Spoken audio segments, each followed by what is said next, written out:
Okay. Ladies and gents, are we live? Time to work. Okay. Let me see.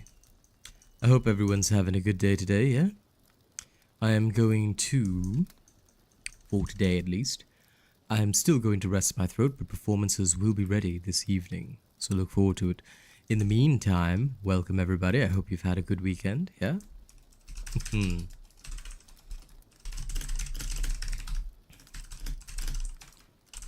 Time for more necro power. There we are. Boom.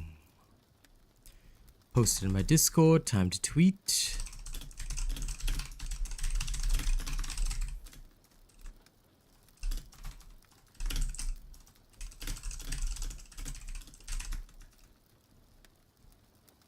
Okay, done. And then with the lovely fireplace sounds in the background. Don't forget to like the stream, by the way. I see you. I see all of you. Like the stream, my friends. Like the stream. It is the best way to give me power. I am alright, my friend. Doing good.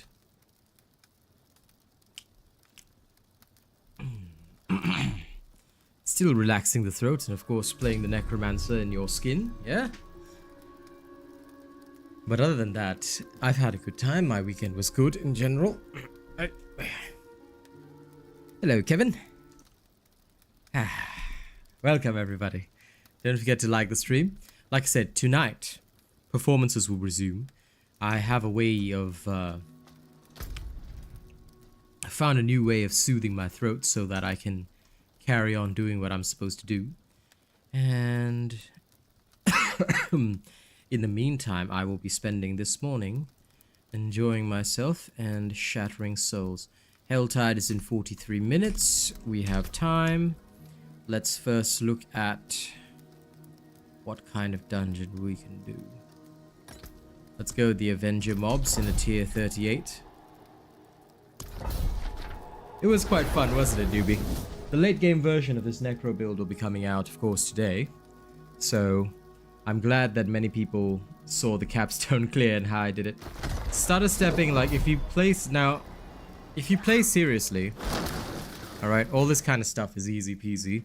But if you're like me, most of the time I'm not playing seriously. Most of the time I don't bother putting in that much effort because it's an ARPG game. I'm not sweating, you know, like I would be in a MOBA. It's not PvP based.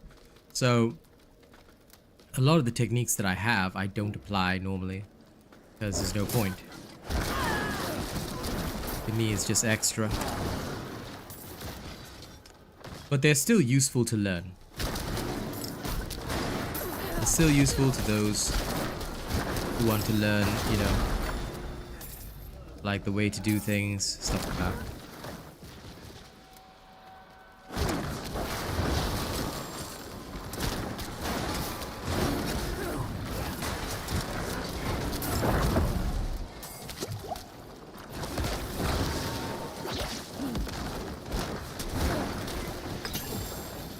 Especially if you go way above your level. Like I'm kind of showcasing here. When you fight way above your level, it can be ideal to know these techniques. So that as and when you do have to adjust, like for example, fighting 20 levels above you, you will most likely have to adjust your playstyle and strategy. Yeah?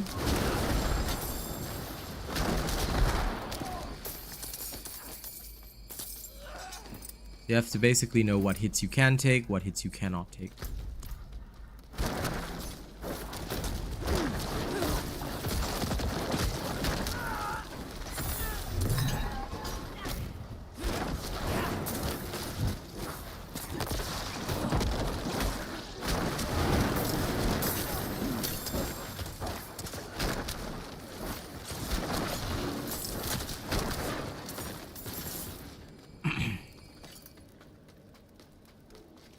Hey, Loz. Welcome, welcome. Welcome, everybody.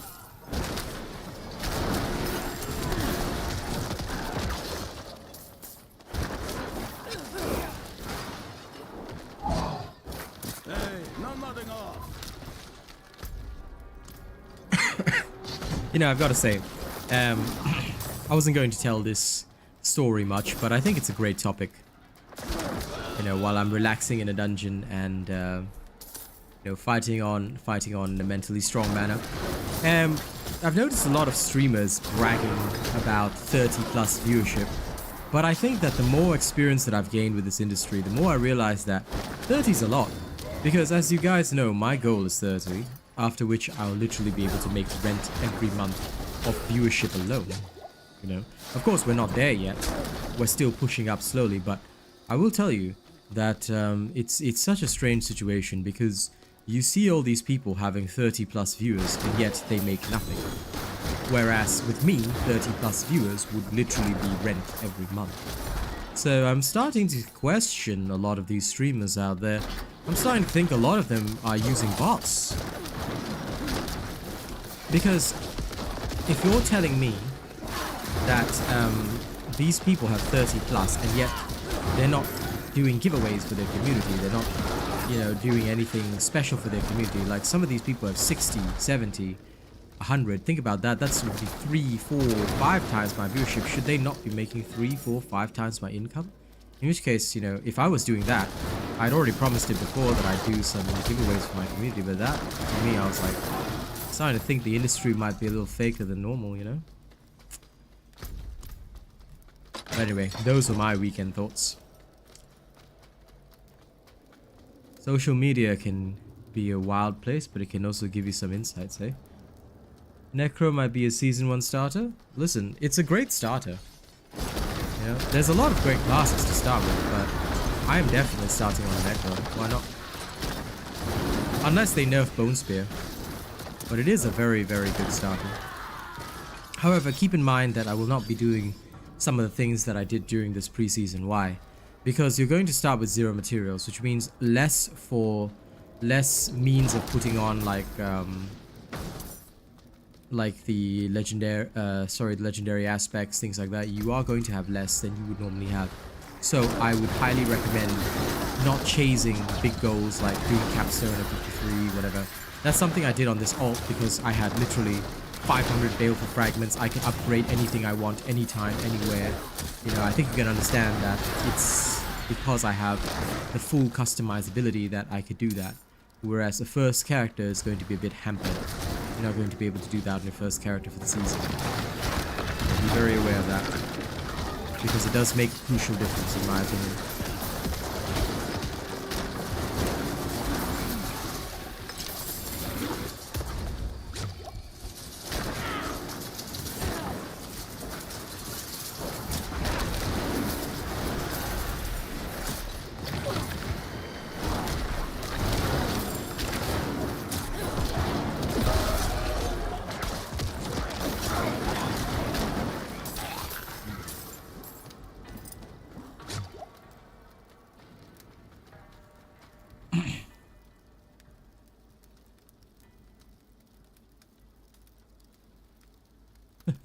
Oh no, it's okay. I appreciate being the only streamer people watch, but it just interests me, like, because sometimes I'll scroll Twitter and stuff like that, right? So I can get a feel of the industry and see what other streamers are up to. I never comment or anything, you know, saves me drama. Hey Zane, good morning. So it saves me the drama and stuff. But I guess I have really started to see, because, you know, there's so many. I guess when I compare myself to these people, I start to think that my viewership often hovers around the 20-ish area.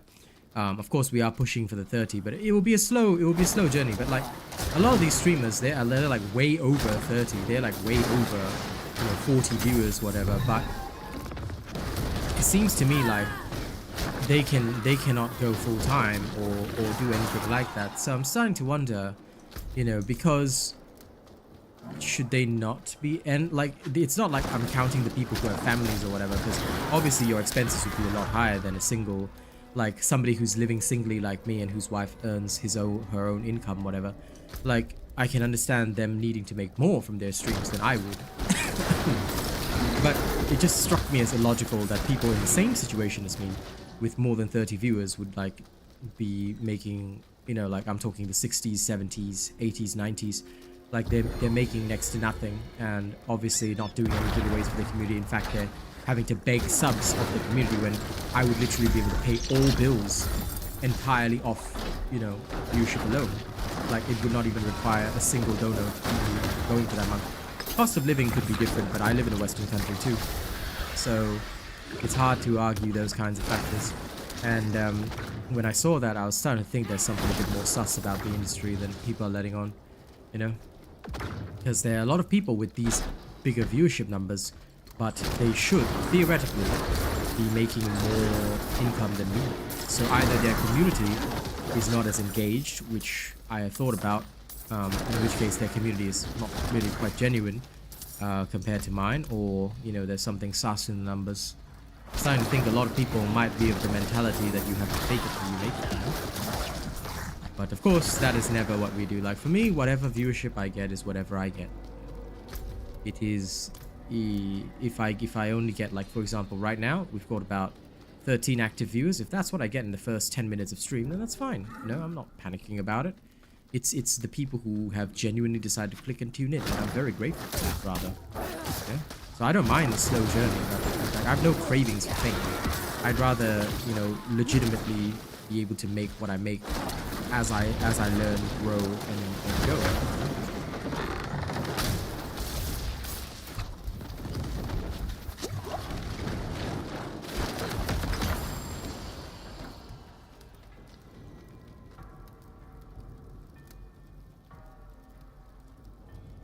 Oh, very nice. Enjoy, Zane. That sounds like fun.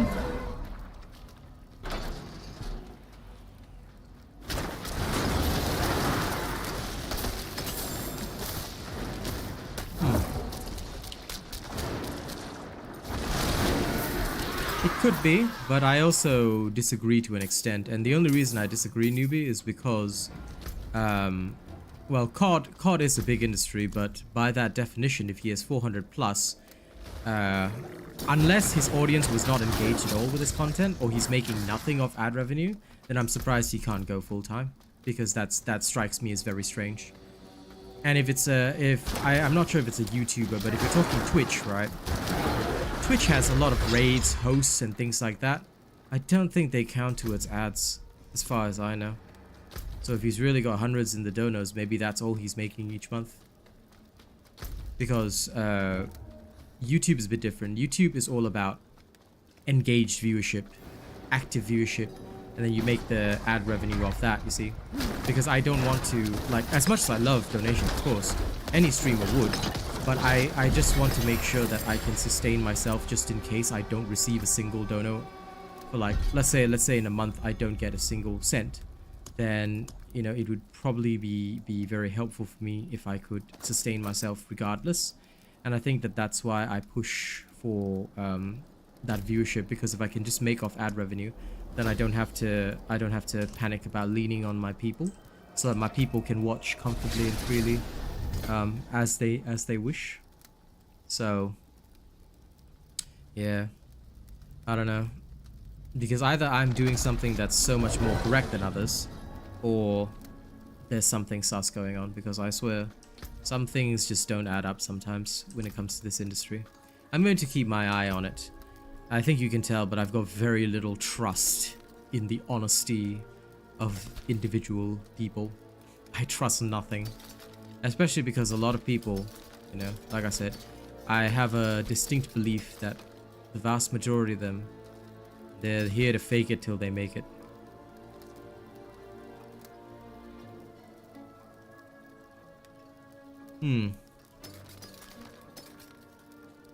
Well, I won't disclose my actual income.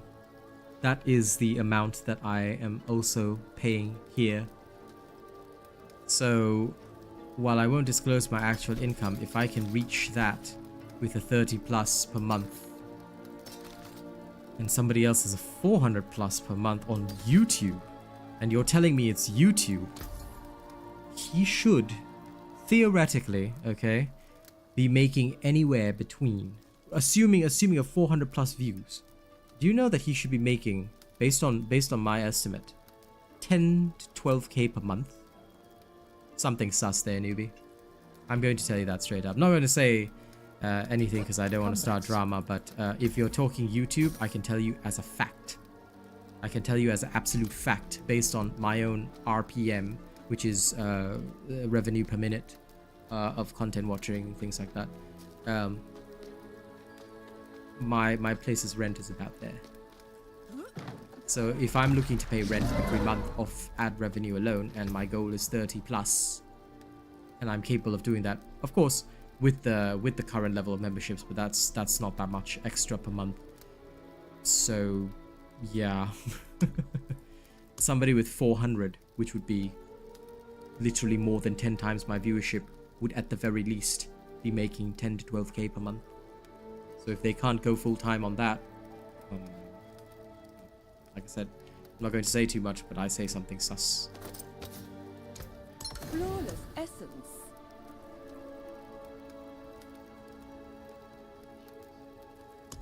Yeah, because like when I first got in this industry, you know, I thought to myself, I'm going to need hundreds of viewers to make ends meet and things like that. So I was very afraid.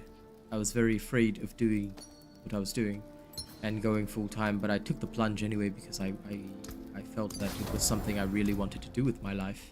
I felt it was something that I really wanted, and I enjoyed performing for people. I enjoyed entertaining everybody, having conversations with these people, you know, like talking to you, Zane, Loz, all the lovely people that come by my stream. I get a chance to interact with people all around the world, and you know, it's just something that I feel is fun. I enjoy it. I thoroughly enjoy everything about it.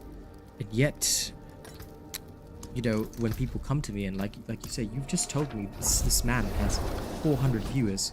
Do you know that the ad revenue for 400 viewers per stream would be absolutely insane? That would legit, like I said, I cannot disclose actual figures, but I can guarantee you, if I had 400 viewers, I would be making 10 to 12,000 a month ad revenue alone. And on top of that, my dear friends, on top of that, I would happily, after taxes, be able to do giveaways and things like that, because my disposable income would be massive compared to what I have now. Now I've got a zero disposable income. I understand that because my rent is about the same. Western countries' rent is very expensive per month, you know, but it's rough. It's rough, and that's why I know for a fact that sometimes these viewership numbers are very sus.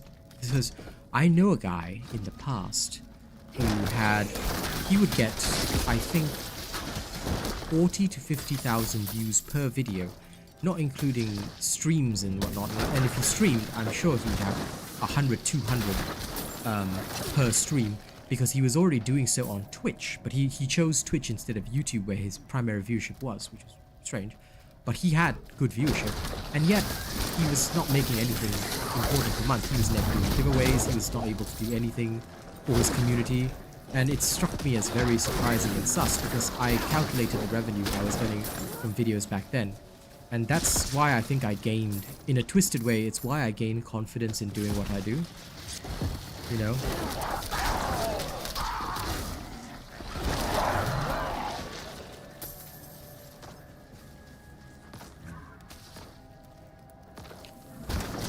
I think that when it comes down to it, it's all about community engagement. You know, one of the things that has struck me, and I have disclosed this openly, it's that I know for a fact that my community is more engaged than other communities.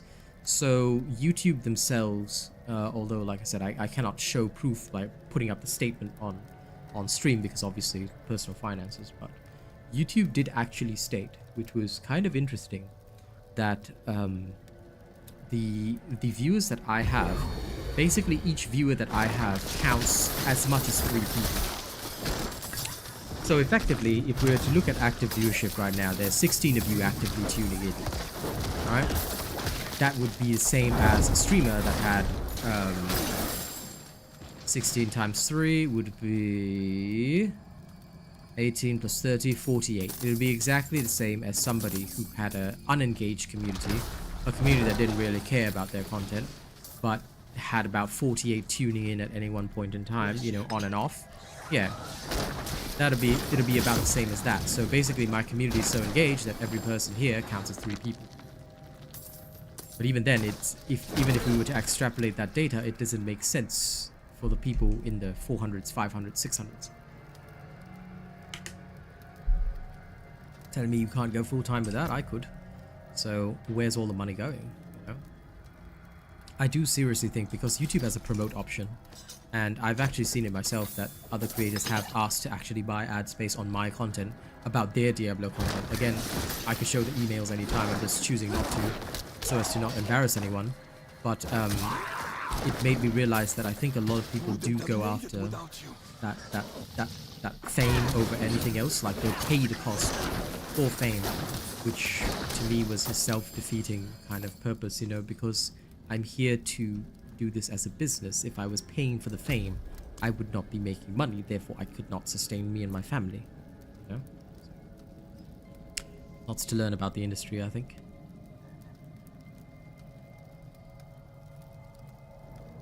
Well, I appreciate that regardless, Zane.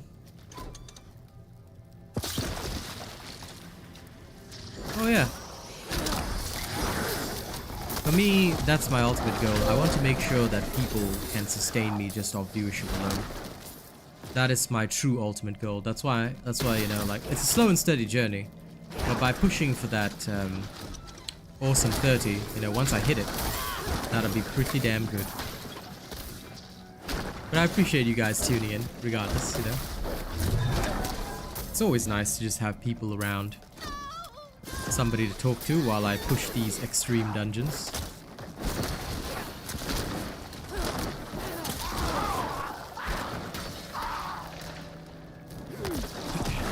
As I find dungeons, I'm trying to go way above my level, but I'm trying to find also reasonable dungeons, because there are some that no matter what, I cannot do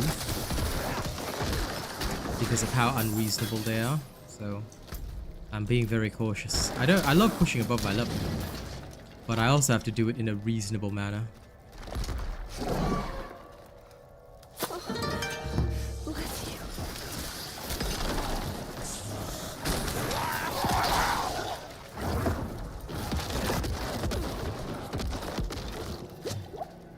Thank you, Emerson Bautista. What a name. Welcome to my stream. Hey, I'm happy to share my druid build. My word, if you've got work at 5 AM, you should get some rest, my friend. Sleep is the greatest healer and keeps your body running well. I should know, I'm an insomniac because I think too hard. Oh, see? There we go. That was an unfortunate situation. Got stunned at the wrong time. So this is why, like, you can push way above your level, but you have to be very careful, because one bad move, although I enjoy the challenge of it, one bad move, especially with a suppressor. So suppressor enemies can be very dangerous. You have to be very careful. Oh, crap. That's no good.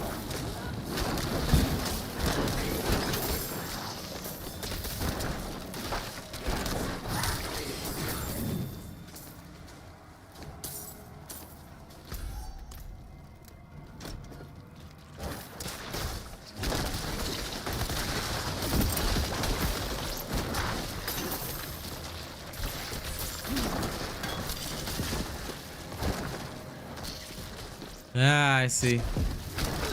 Ex-military is understandable, my friend. In Singapore, all the Singaporean males have served, and I'm Singaporean, although living in Australia right now. So I can completely understand, 110%, how that feels.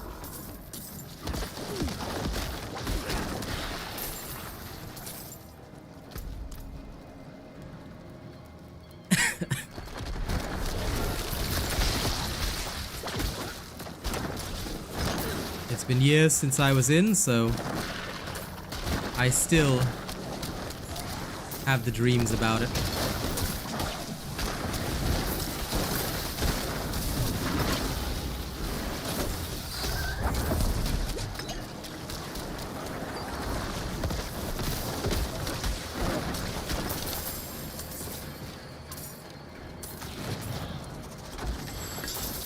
My little brother He's just gone in for his service, or his compulsory service.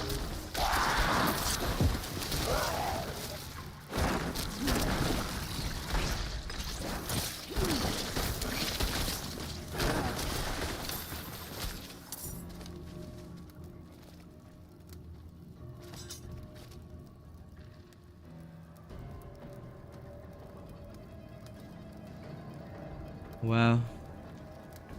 You work till 8 PM. Wow. Okay, yeah. The 12-hour works. You're working very hard for your money, newbie. I understand that. To be honest, I keep similar hours with content creation. If you count all the video making time, all the editing in the background, all that kind of stuff. That's why I only do like 2 separate stream sessions, totaling about 8 hours. Can't do more than that. Because if you want to create content as well, you can't just do like long streams. So I think that is what makes a major difference for me.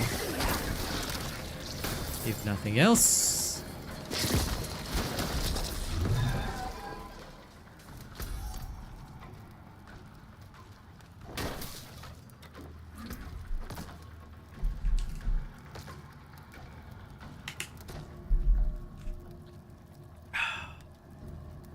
I still respect. I think it's like we just respect the grind, because that is quite a grind, my friend.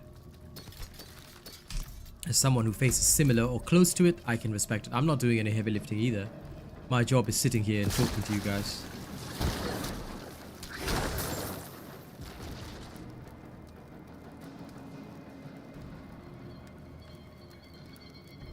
And, you know, obviously this is a sedentary job, but I'm telling you, it still puts a strain on your soul. So, respect either way.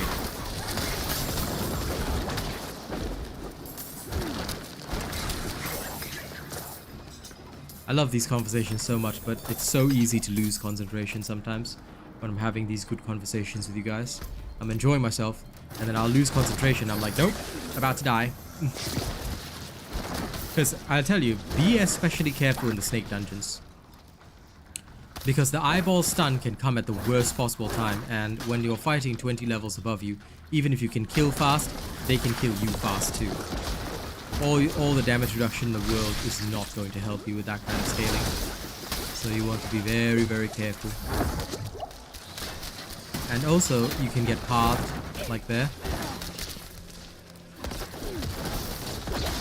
So did you know this? Even in Blood Mist form, where you're unstoppable, you cannot walk past these. You see these lightning pillars? Did you know that they can block you in any form? Fun fact. So if you get any elite that has that affix, and a lot of them have multiple affixes once they get to this stage, the lightning pillars are absolutely dangerous.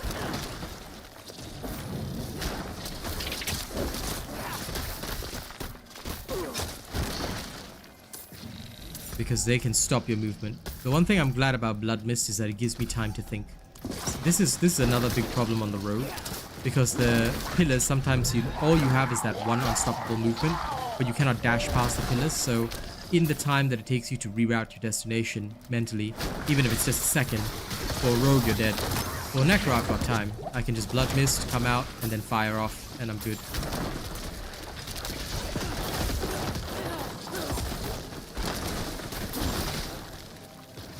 They need a longer unstoppable on the rogue, one that also gives invulnerability.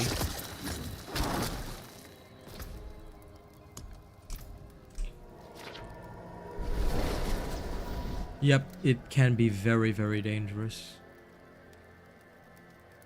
Oh man, good night, Zane. Have a good sleep, my dear friend. Thank you. I'll see you on the evening show, yeah? And this is the least amount you've ever worked, newbie. You're a very hardworking man. I can respect that. I've got a friend of mine, Tim. He's an absolute stand-up guy. Love him to bits. The guy works like 70, 80 hours a week. He is a hard worker for his family. You might catch him sometime. He comes around the streams when he can. His name is Tim Edmondson. Lovely guy. Love him to bits, like I said, but he does tend to work himself to the bone a lot.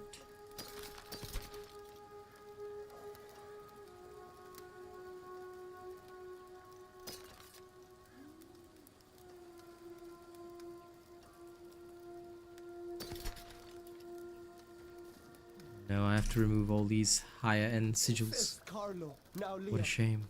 There's something out there killing us and no one will do anything. Another I don't like to remove the sigils if I can, but I do know that if I don't,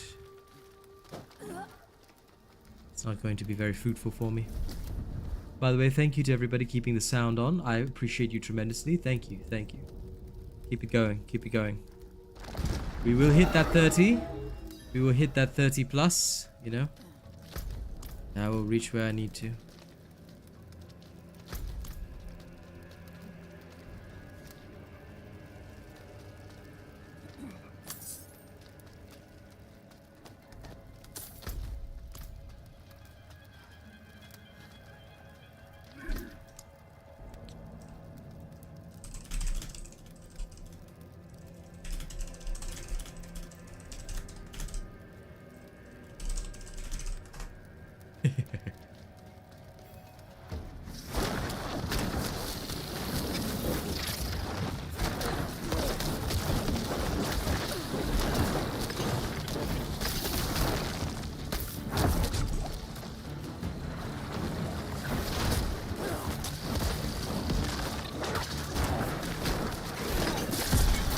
Yeah.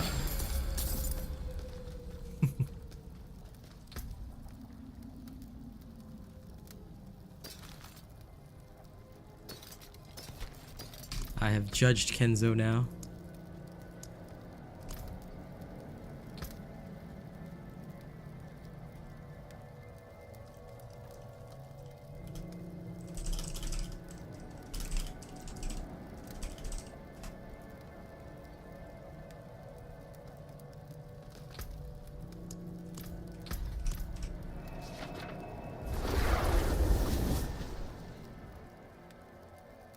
Ah, I see. Understandable, my friend. Understandable.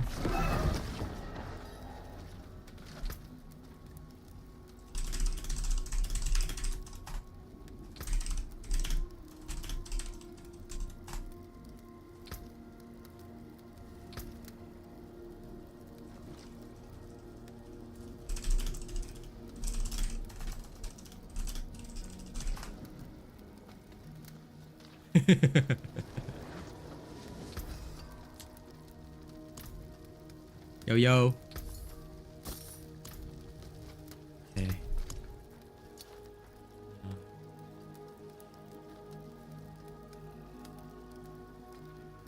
Let's do this. Tier 39. Suppressors. Let's see if I die. This is going to be beautifully painful. I'm going where mortal necromancers should not tread.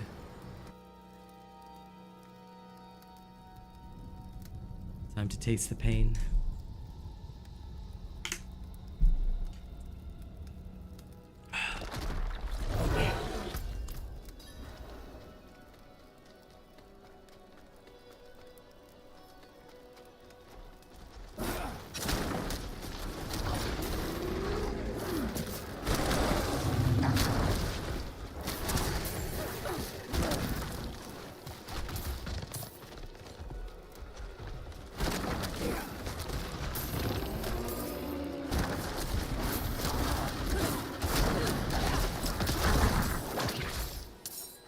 Down, they keep dying.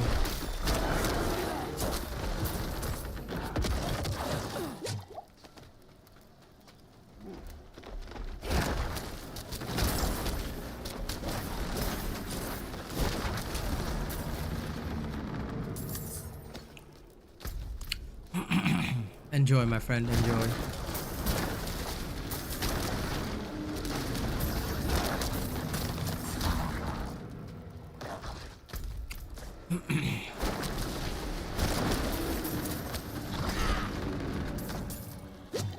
I'm trying to get my ancestral deathless visage.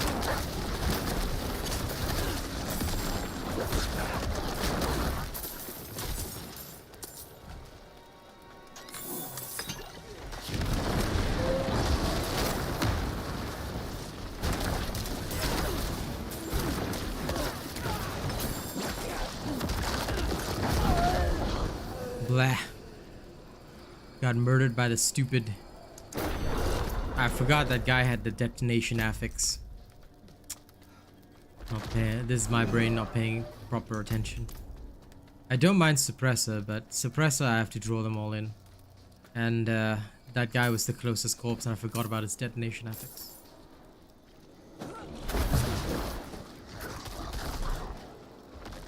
Come on. All of you. That's a good lad. Crap.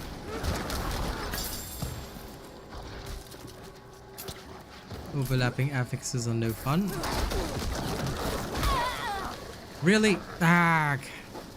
Just before they got pulled. I should have evaded first. Okay. Learning better techniques. Okay. Because I want to learn these techniques anyway so I can handle stuff even crazier in future. Right, come in. Okay, one down. Two down. I think in future what I'll do is I'll just crush each one separately. Might be better. I'm trying to push myself to learn how to deal with suppressor affix because that way I can avoid less dungeons, even if it may not be my ideal affix. Hello Zeno, how you going?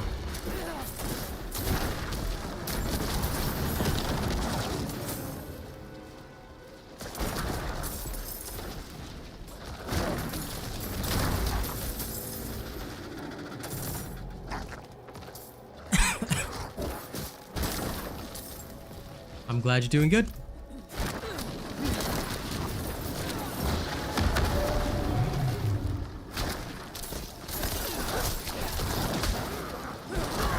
There we are.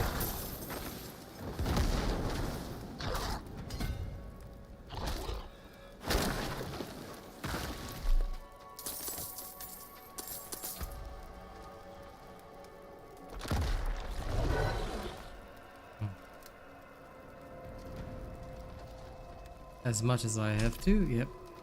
It's fine. I'm doing alright. Fighting creatures 20 levels above me because number one, why not? Number two, I'm learning the technique. And I'm also hoping a random shaka will just drop out of the sky, you know? Wouldn't mind that, eh?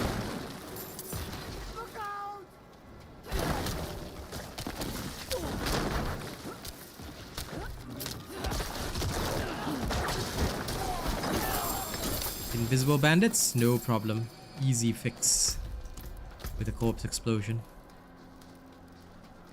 And thank you to everybody keeping the sound on. I see 16 lovely active viewers. Keep it up, keep it up. I'm gonna keep pushing for that 30 so I can make rent. Hell yes. Right. He will kill you in the early stages of the game, don't worry too much. It's only in the later stages that you will be able to kill him, so don't sweat it. It is very, very normal.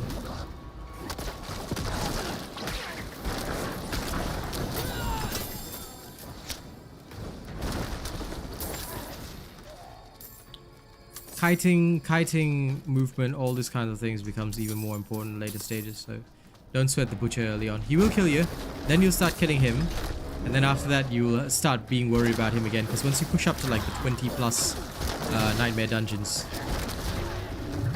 like for me I'm killing comfortably, but I know that if butcher shows up it's going to end really badly, because he is going to be 20 levels above me, and with his lifesteal and whatnot, might be a bit difficult to overcome without a few proper kiting techniques.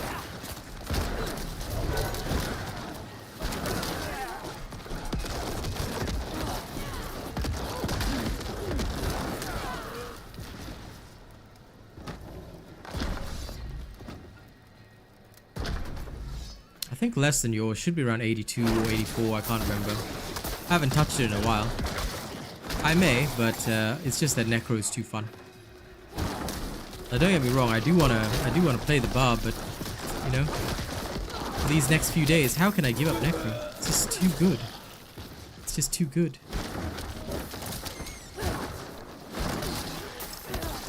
I guess it's because I don't have to worry about being in melee that I enjoy it so much. It just feels a lot less strenuous because I'm just like, you know what? Today's a good day. I don't have to worry about melee. I can just relax, do what I'm doing. And then before you know it, bada bing, bada boom. I forgot about those poison explosions. Yep, they're one shots as well. Basically, any of the what you call it, the fire explosions or the poison explosions. Once you get to 20 levels plus, there's an instant death sentence, so you must get away from them. Again, this is something that I struggle with a little bit as a melee, because sometimes the stars don't align for you to get away in time.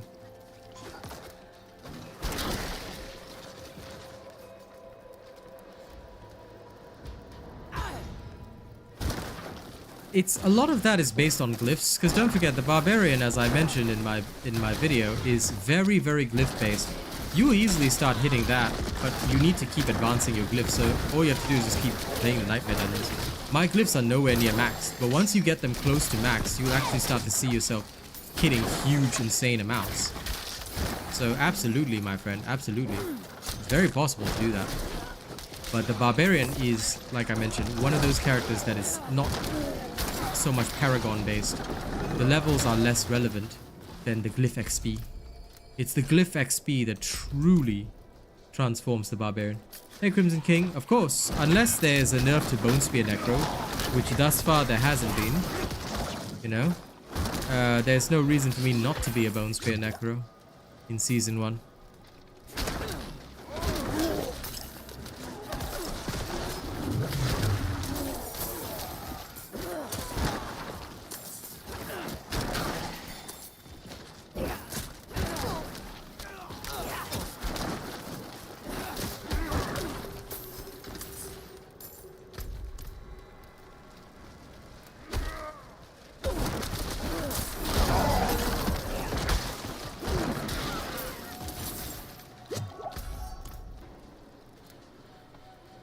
But if you're a higher level than me, did you finish all your renown, Kenzo?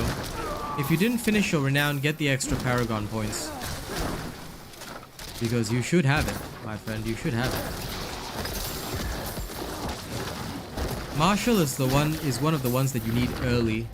Because it matters. Mother... Ah, I hate those poison explosions. Can't lose concentration because you lose that even just once. The poison explosions will get you.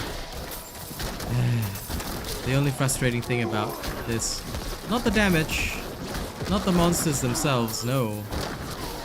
Damn those poison explosions.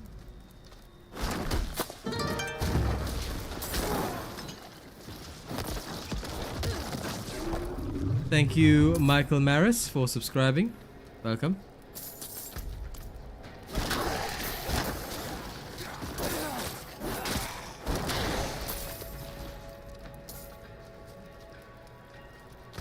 That's my exact thought. I don't care about seeing nerfs. I want to see buffs to other playstyles rather than nerfing one awesome playstyle, because it's not like I'm fighting, it's not like I'm instantly taking on Nightmare hundreds, and you do have to fight a huge number of levels above you. You know, when we talk about like the ultimate Nightmare dungeons, you do have to go way above your level. So it's not even 20, I think it's like 40, 50 levels above you for the ultimate Nightmare dungeon. That's no easy feat. And once we get to that level, it's kind of ridiculous if, you know, they would constrain us. They would constrain us and say, oh yes, no, this build is too overpowered. It's not. Rather, I want to see other builds raised up to be as good. So that, you know, people can really enjoy shenanigans. Yeah, I don't need this. Nope. Yep.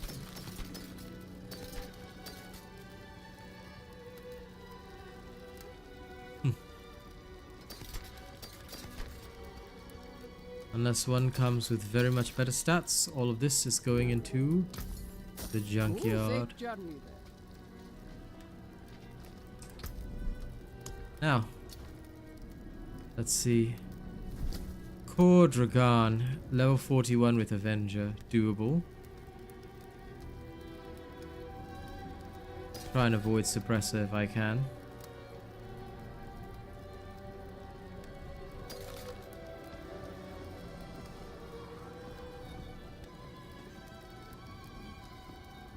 I'll leave the low level Drifting Shade just in case. But the Avenger ones I'm okay. Okay, let's delete those. Alright, traveler.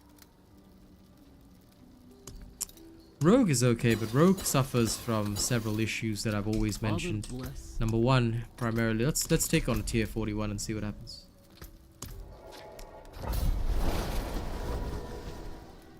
Let's see if I can push up, yeah? But yeah, Rogue suffers from similar problems to the Necro, except the Necro has only one unstoppable, but it's a long one. So that is the Blood Mist. The Rogue doesn't have that, so being in melee was like the world's worst thing, and I was like, nope, cannot do, cannot, refused, no thank you. I don't make specific classes for PvP. Usually if your PvE build is good enough, your PvP class will be just the same. Hammer Barb is the king.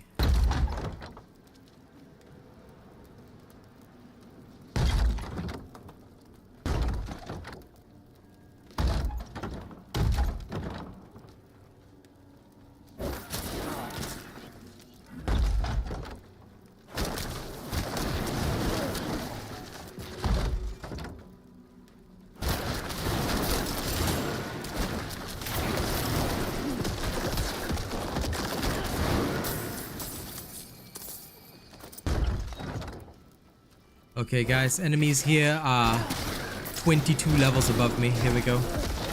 You guys ready to see me play serious? Let's do it. Hey Rain, JM Killer, what's up? Welcome. Welcome ye lovely twisted souls. Thank you to everybody keeping the sound on. Let's push this to the limit, shall we? This will either go well or very badly. Whichever one.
There are some pieces of equipment that have something called potion capacity. That's how I ended up with 12 potions. I hope that answers your question. Oh crap, I forgot to go to the blacksmith. Sorry. Totally forgot about that. 1 second. But yay, more than 20 active viewers. Okay, great step on my goal. One day we will have more than 30. And then I'll be making rent every month. Thank you guys. Repair my equipment. There we are. Anyway, all this is shitty.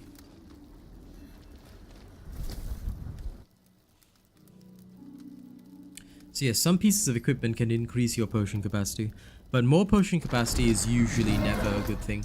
I'd rather have other stats, but the other stats on that were really good, so that's why I kept that one. But ideally, I want damage resistance close, far, And then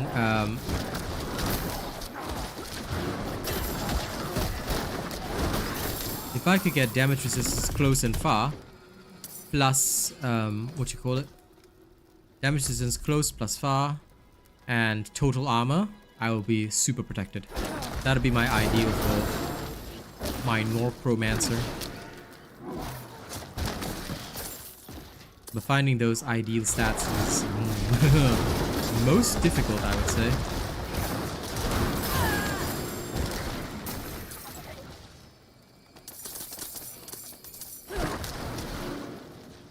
That's why, like, I'll be skipping Hell Tides. I'll only be doing world bosses, but I'll be skipping Hell Tides until such time that I am at least level 83.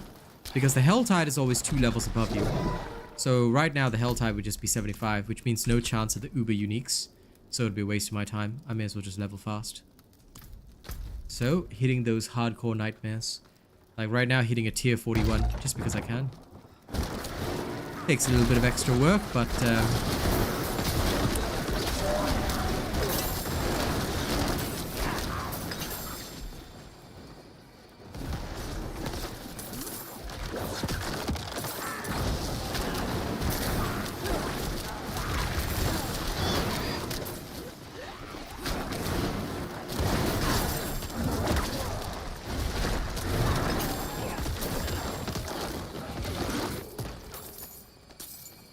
good.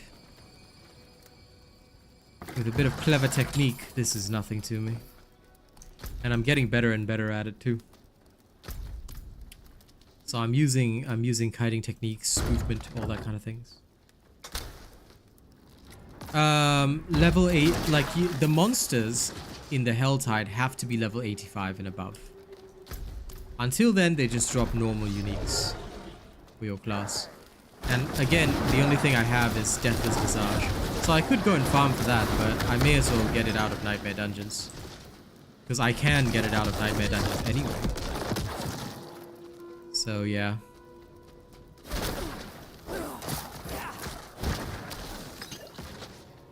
I've also temporarily, although it's reduced my survivability a bit, I've switched back to the Bone Splinters just to hamper myself more. I considered giving myself a bit of a handicap over the what you call it, hemorrhage, because now I've got even less healing and stuff like that. I just want to put myself in the most extreme conditions. Because why not? Why not? This is the way.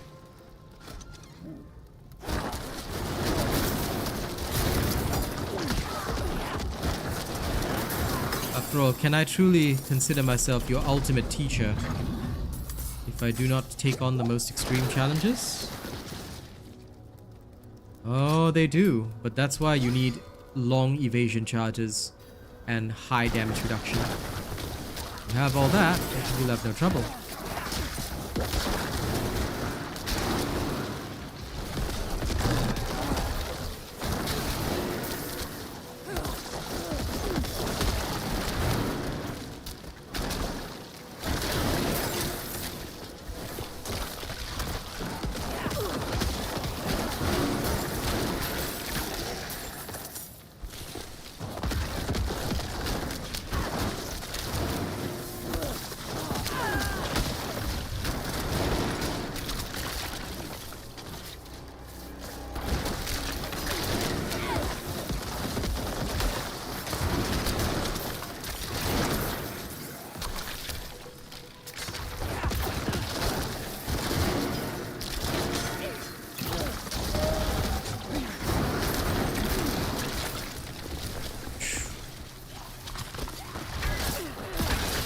Come at me, creatures.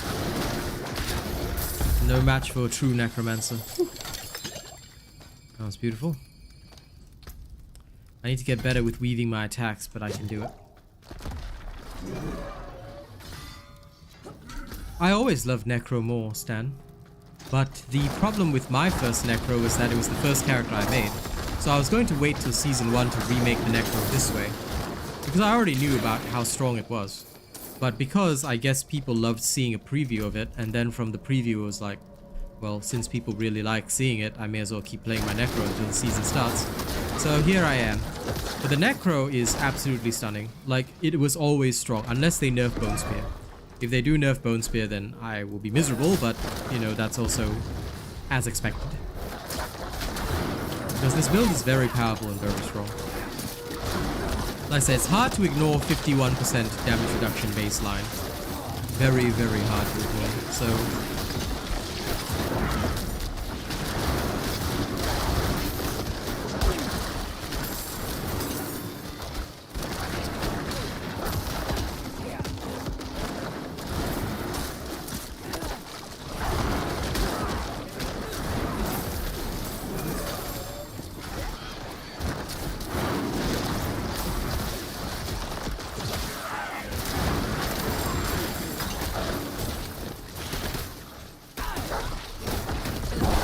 Oh, damn it.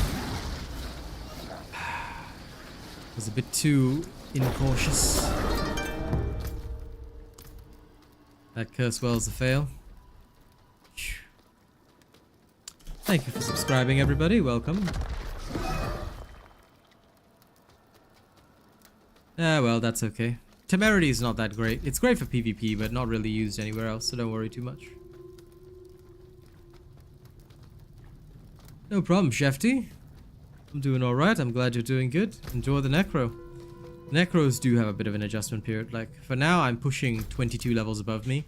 But, of course, even one mistake results in my death, unfortunately. As much as I would like to avoid it.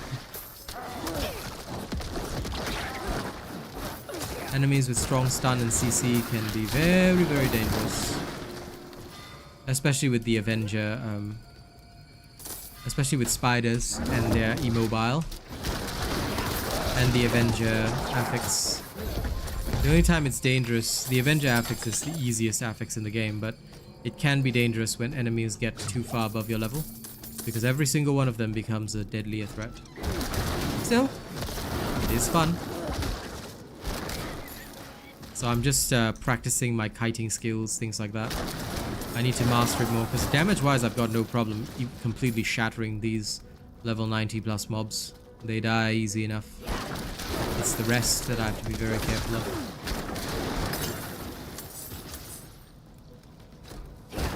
And of course how I manage my damage reduction.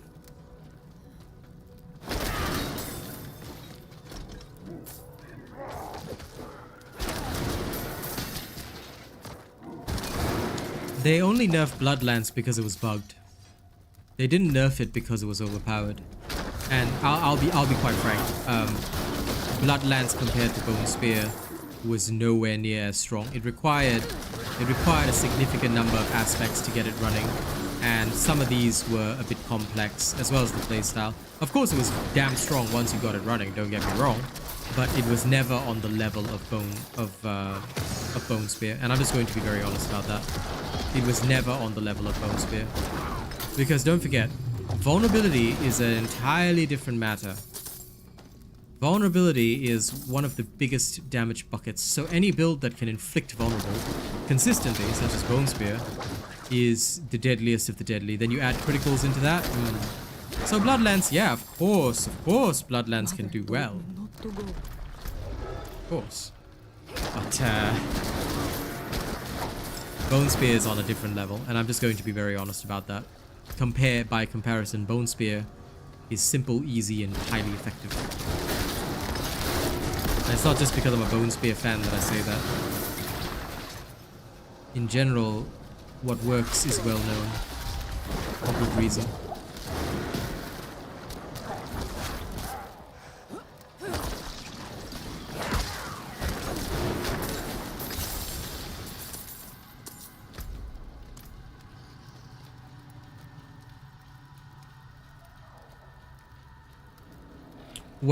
Which one are you referring to, Shefty?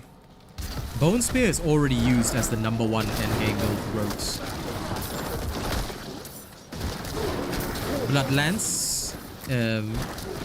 Bloodlance, possibly. I don't know how it's performing now after the nerf, but depends on whether they resolve the bug or rework it or whatever.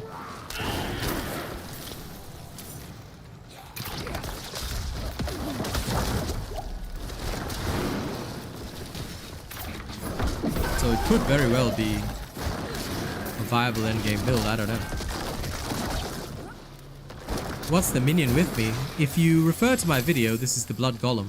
I highly suggest you refer to the early game video because it explains a lot about how this one minion in particular will help you out. If you haven't yet checked out that video, definitely do. It's a good watch because it explains a lot of the basic principles behind this. The late game video will focus more on stats, aspects, things like that, Paragon of course. But the early game video, early and mid game videos, right, they always, and I mean always, are designed so that you guys get a good taste of the build itself and why it works the way it does.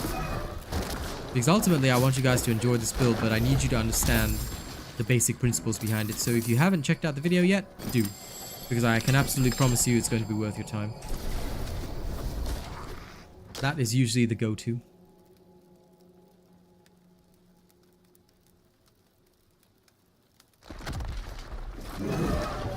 Of course I will use a sword for crit damage, I just haven't found a good one. Because toward end game, stats are the most important thing. If I don't find a perfect sword, I'm not going to use it. I'm not going to touch a perfect sword. I'm not going to touch it unless I get a perfect sword, so I'm waiting to roll one. If a scythe happens to roll with better affixes, you'd be a fool not to use a scythe. Of course a sword is better, of course. There's no one that would deny that. But let's say your sword doesn't come with 3 good affixes. Then which one are you going to roll? So if I happen to find a good sword first, then of course I would use that. But I happen to find a good scythe first, so I'm using that. When you find the ideal, that's when you switch over. Because don't make the mistake of thinking your first and most important principle is your DPS. Then after that your affixes. Because Necros only have one weapon, so DPS first. Then affixes. Affixes, you must have at least 3 good ones. Or 4. And then whatever replaces it has to beat that standard. You see?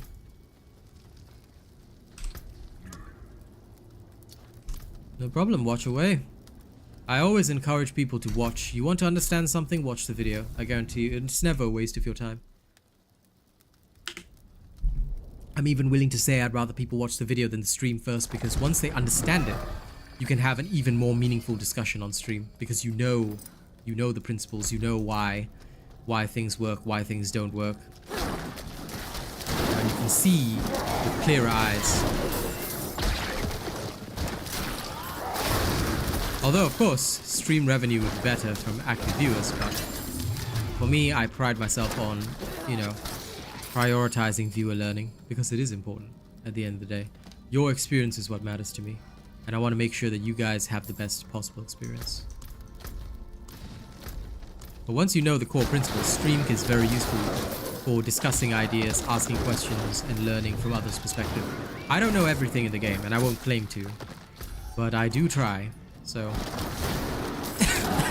by sharing knowledge, we grow. So I thank you all for being here.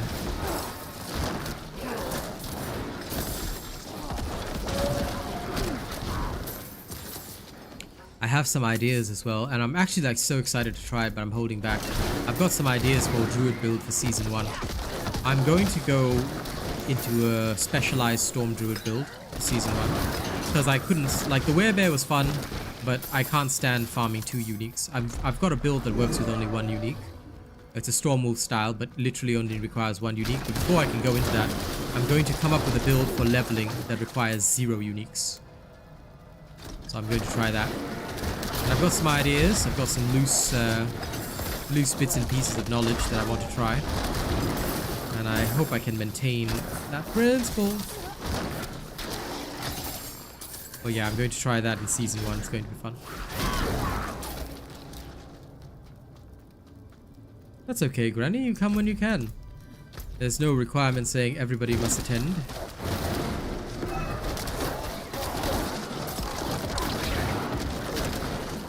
As much as I would love to be, I am no dictator. So thank you for whatever time you spend with us.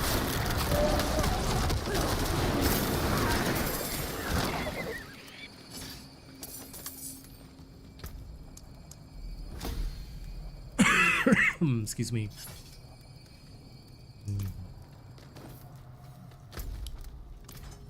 Good.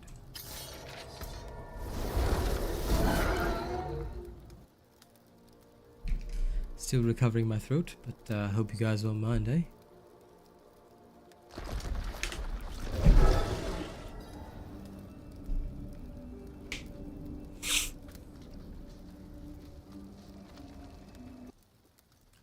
Now, the Hell Tide is on, but we're going to sacrifice it. Let's have a look.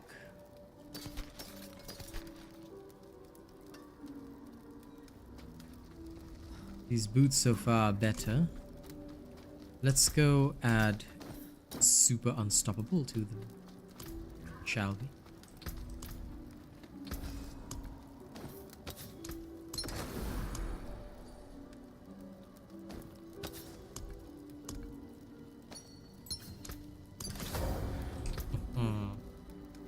Now these boots are even more powerful than before.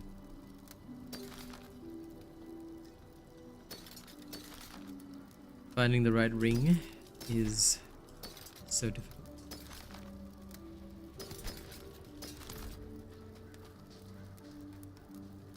Need one that's perfect. Anyway, thank you to everybody keeping the stream on, yeah? Especially with the sound on. I am most grateful.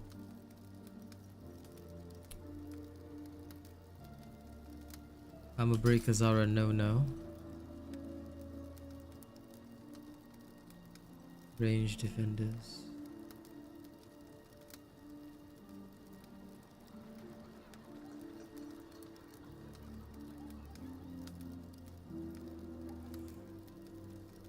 Let's try Demon's Wake. Level 42. You know, if I die, I die, but...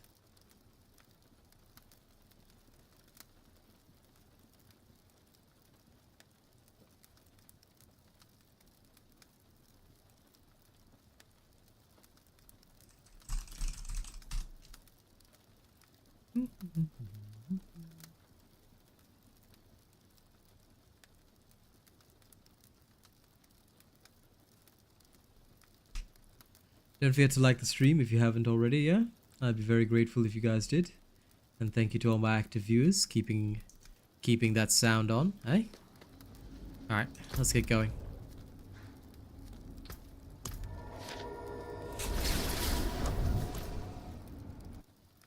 We will either live or die horribly. Now, I should not be anywhere near this tier 42 dungeon, but... well, who's going to stop me, eh? Nobody, that's who. Nobody can stop me. I am inevitable.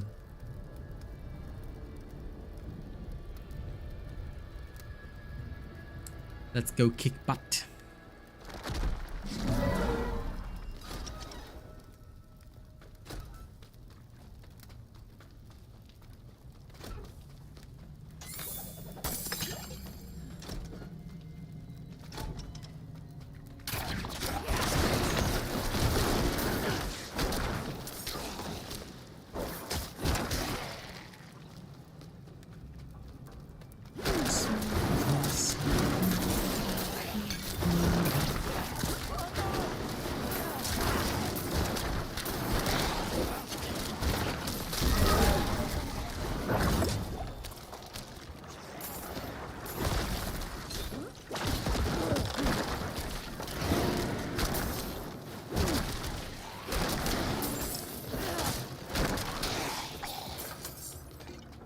Good. The enemies take less damage from me. Let's enjoy the challenge then.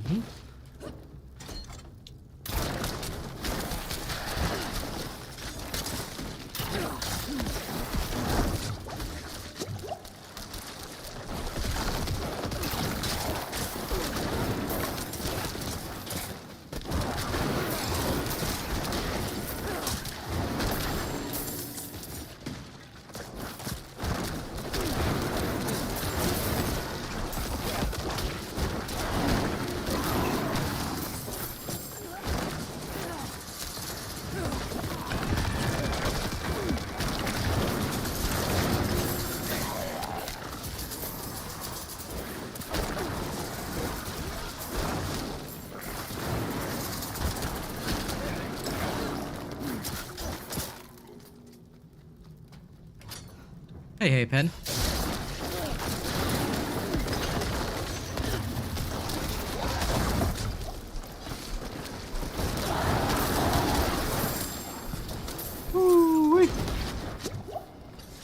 Okay. Now.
Three levels, 23 levels above me, and with crit resist, I'm still smoking them. You scored!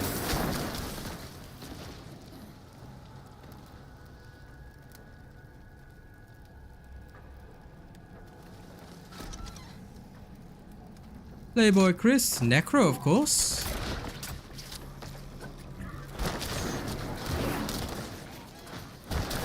Fighting level 96 creatures right now, I'm level 73. Do they, Pen? Come, teach me of your conclusions. Why have you come to this conclusion? What makes you think that way? I want to learn.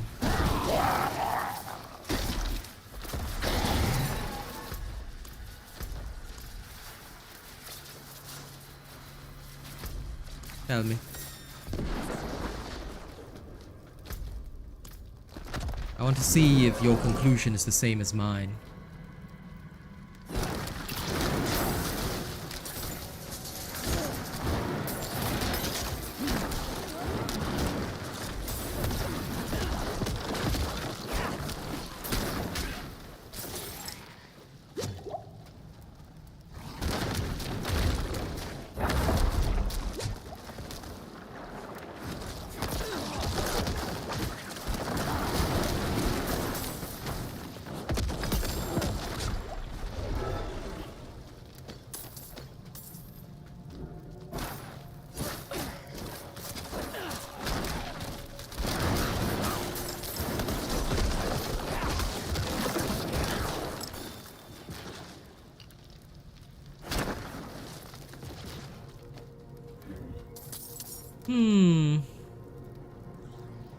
Hit harder and somehow has higher defense. I feel the opposite. I feel that they completely don't scale with your level. But it's just about the affixes. I feel that rather you should be feeling that they hit less hard. Why? Because your armor, stats, life, all of this has exponential scaling as you go up in levels. Your hit points don't grow very much in the first 50 levels. But you'll notice you start to get a lot of hit points in the last few, like in the later levels of the game. You know? So I'm starting to think that it's the opposite way around. Rather, these creatures should not be scaling at all. Rather, they become easier with time.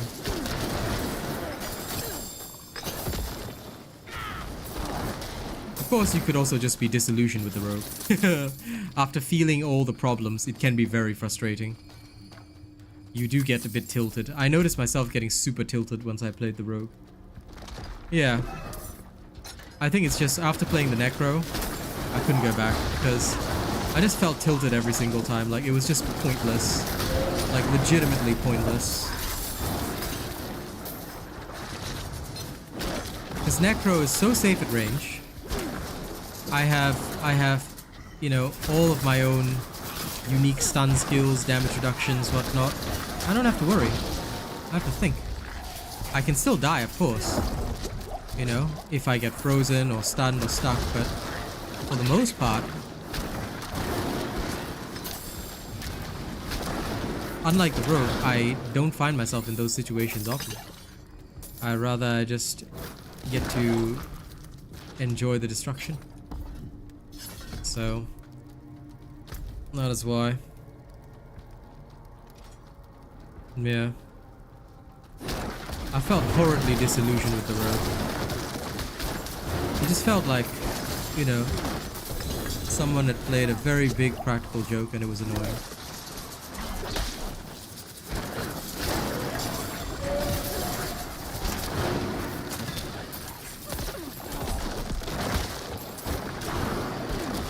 Because Rogue and Sorcerer are the only classes that suffer this, but Sorcerer can CC like nobody's business because of ice shards. Of course, the Rogue has much better killing power and doesn't require some kind of gimpy cheesy build. But overall I could tell, the Sorcerer, you don't feel the pain as much. On the Rogue you do.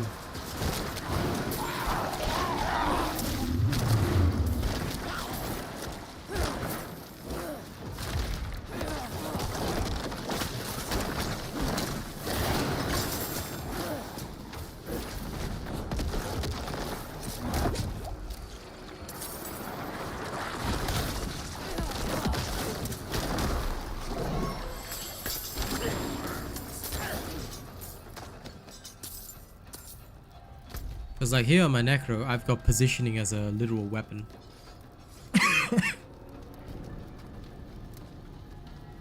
Yep. Rather than DR, I just feel that the Rogue requires armor. I would like to see them get a bit more armor. Because what they have now certainly does not feel fair.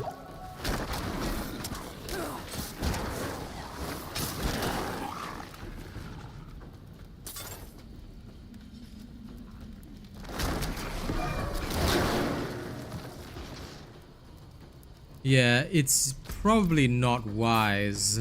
It's probably not wise to do that, Brimha, because no matter what, right? If you are unless you want to just prove it to yourself, like I'm doing right now.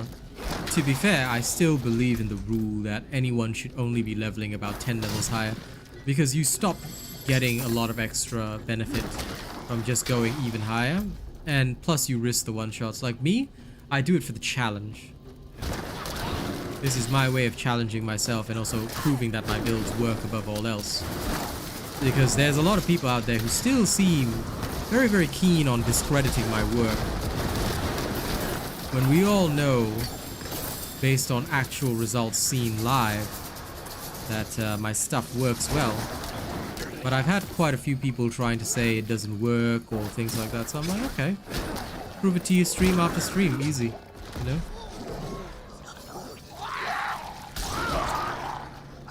Oh, shite. Die.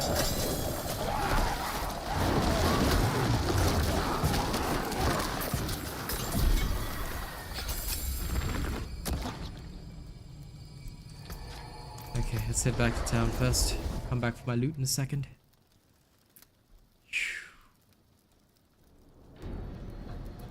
By the way, thank you to everybody keeping the sound on. Means a lot to me.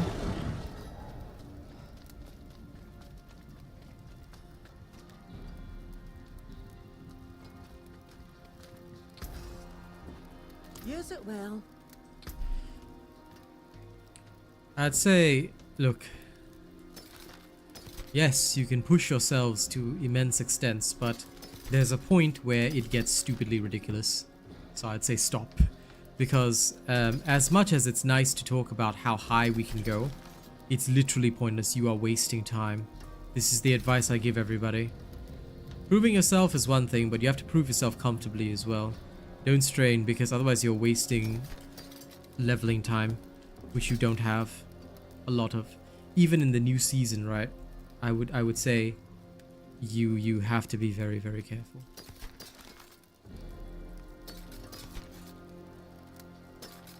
Because although 3 months sounds long, well, depends on whether you want to play every character, but you really want to play everything to end game and get perfect gear, don't waste time. Be very wary of your time cost. Biggest advice I can give anyone. Time cost is... I need to extract that. This is important. I mean, this one is Let us better, but deal. I'm going to, just in case, I'm going to take that now. I do need better critical strike chance, but I'm not wasting, yep, I'm not wasting the opportunity. Nope, I'm gonna wait for another perfect roll.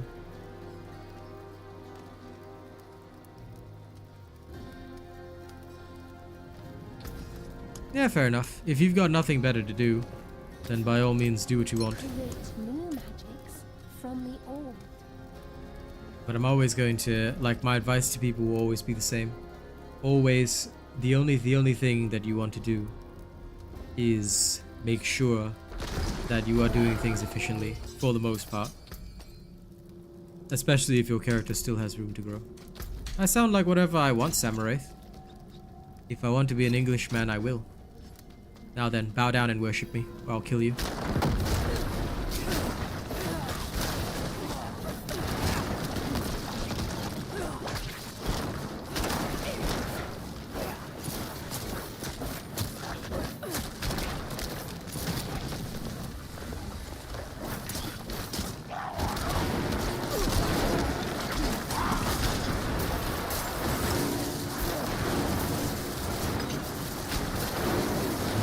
Finish one last fun little event, eh?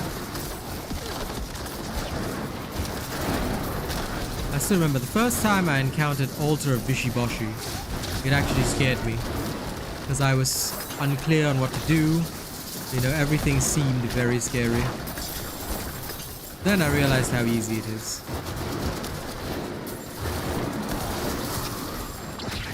And I was like, okay, you know what? Not that bad.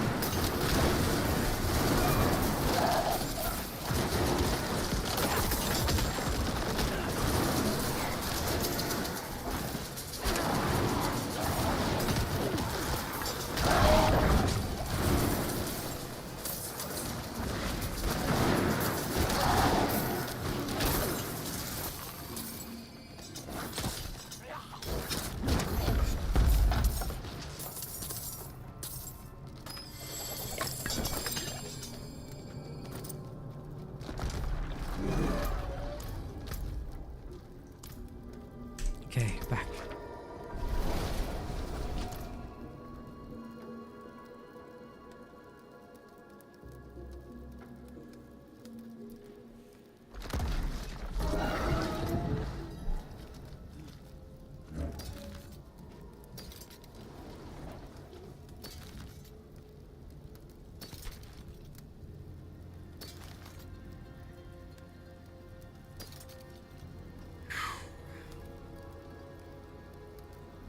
This ring has maxed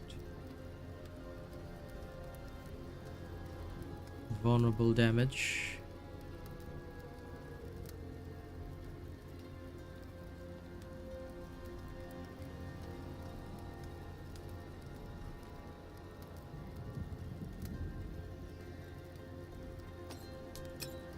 I'll re-roll it and see if I can get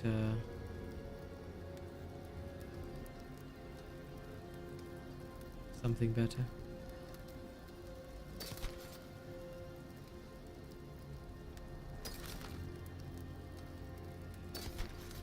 Right. So, Stay sharp, my friend.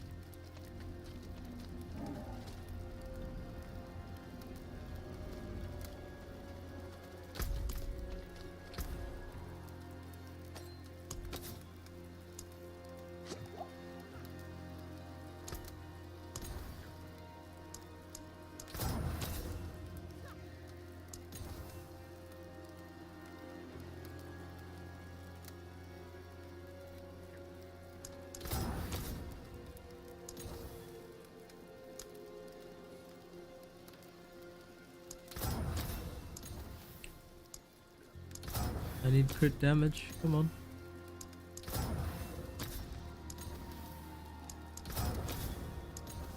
Rolling crit damage on a ring sucks.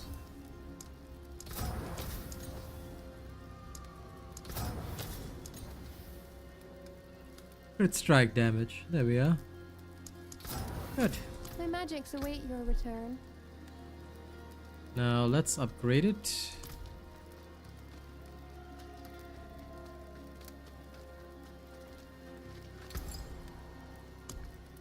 First, add a socket. Upgrade it to max. Then this. Then we're going to enchant it. Magic is neither good nor evil.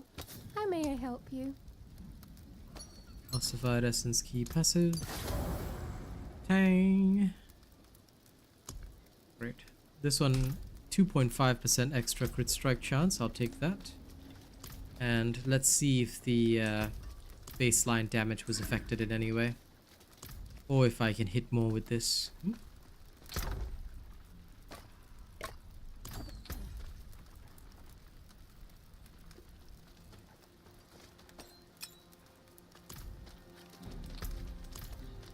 I'm going to remove... Now I'm going to keep the old stuff there.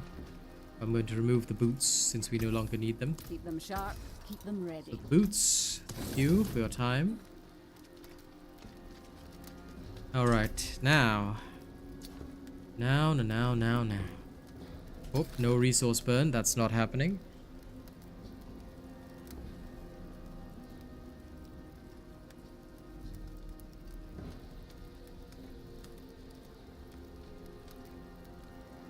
Okay, Shadowed Plunge. Let's do that.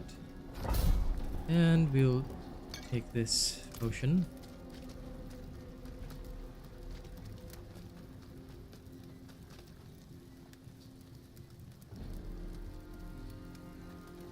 The power of affixes in the dungeon is the most important thing. That's why I'm always on the lookout for what affixes I can easily smash and what affixes I cannot.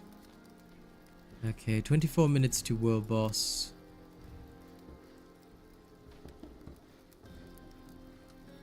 Dungeon.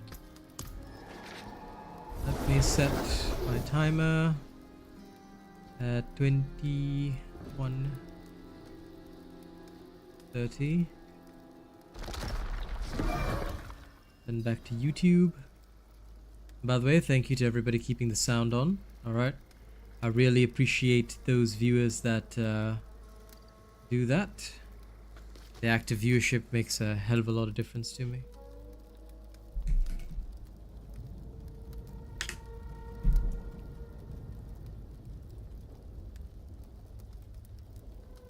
That's the pain of gearing, my friends. That's the pain of gearing. Very rare to find perfect gear. I'm still searching for the ideal rings.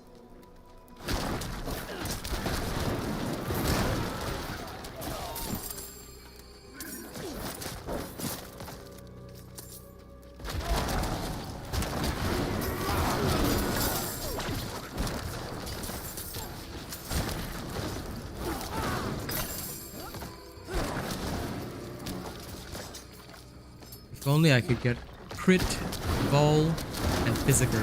Like, if I could roll all 4 on my rings, plus crit chance, of course. Every battle would be over.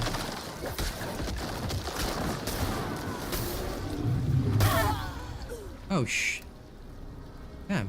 How did I die on that one? I'm going to have to be very careful. It's not backstabbers. Okay, I'm going to watch more thoroughly.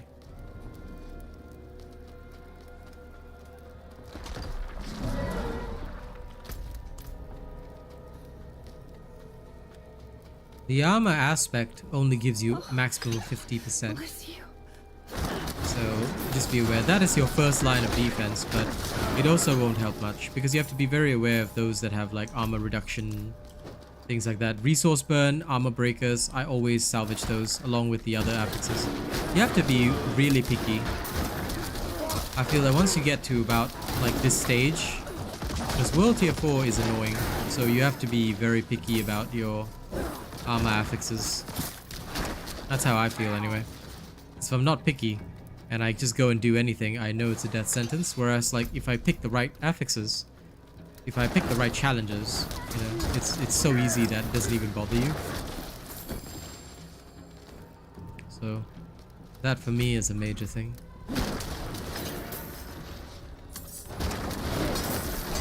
As long as my affixes are correct, I knew that was a cursed chest. Literally freaking knew it.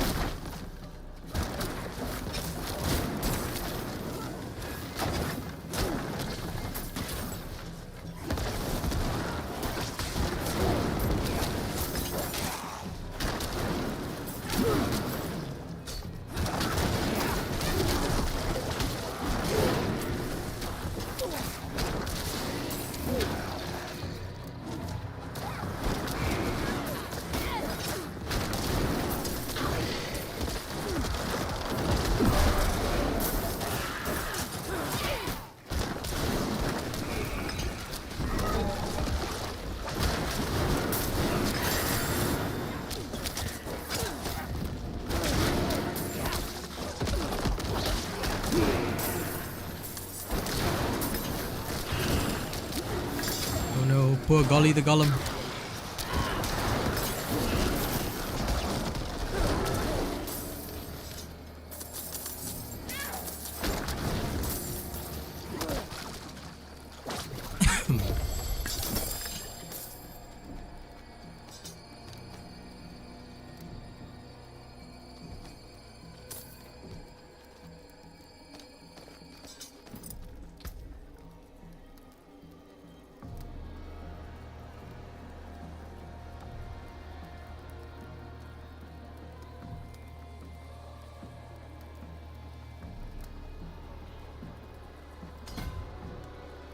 That way.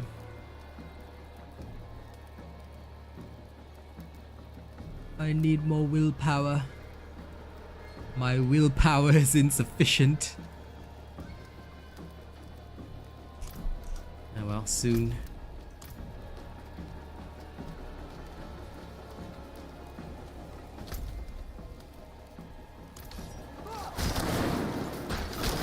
As I mentioned, my dear friends, the pain of gearing.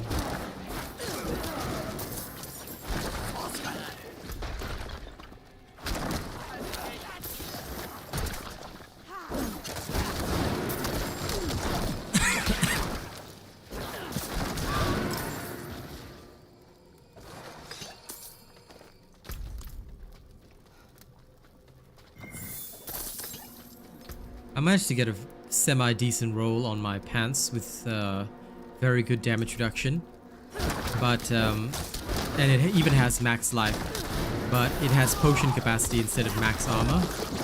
If I had just like 10% total armor, oh my god, I would probably become a god amongst mere mortals.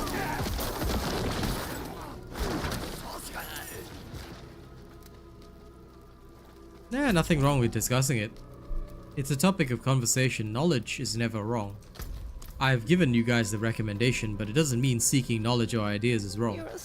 I mean, why not? You should be trying it for yourself. See for yourself. And then of course, if you can't do it, that's okay because you know you've tried. You know you've tried, you can see where your character's at. It's good to get a measure of your character. I personally do it as a way of like saying, okay, so my build can achieve this much right now, and if I want to achieve more, do I just need levels, or is there something, or is it more perfect gear? Like, where are these minor inefficiencies? But for the most part, you know, with good armor and whatnot, you should scale very nicely. Should be the keyword. How it is.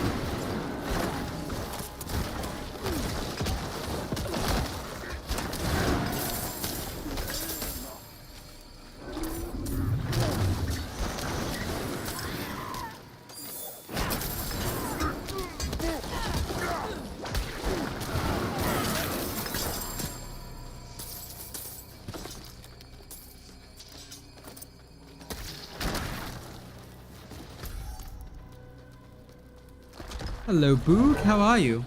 I'm doing alright.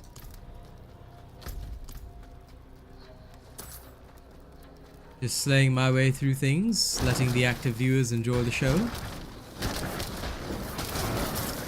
and appreciating every single one who keeps the sound on for me. Those that don't, of course, will be heavily, heavily judged for daring to not spend hours at my stream.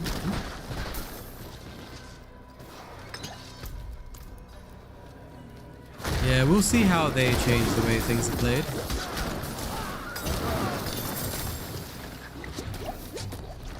I'm not sure if our prisoners should be praised or pitied. They will... Travel to the egg incubation chambers this way.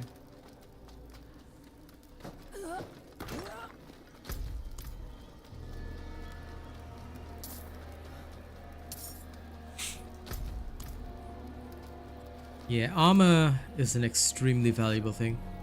But either way, at the ultimate like level, pushing the highest of the highest tiers is more about the highest of highest nightmare dungeon tiers is always more about like what do you say? It's more about clever use of potions and affix choices than anything.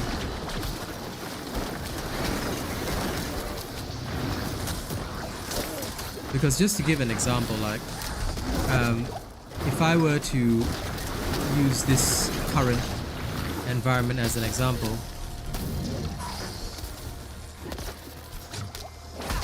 when I'm dealing with these guys, right, it's all about clever use of kiting until I can grasp them all together.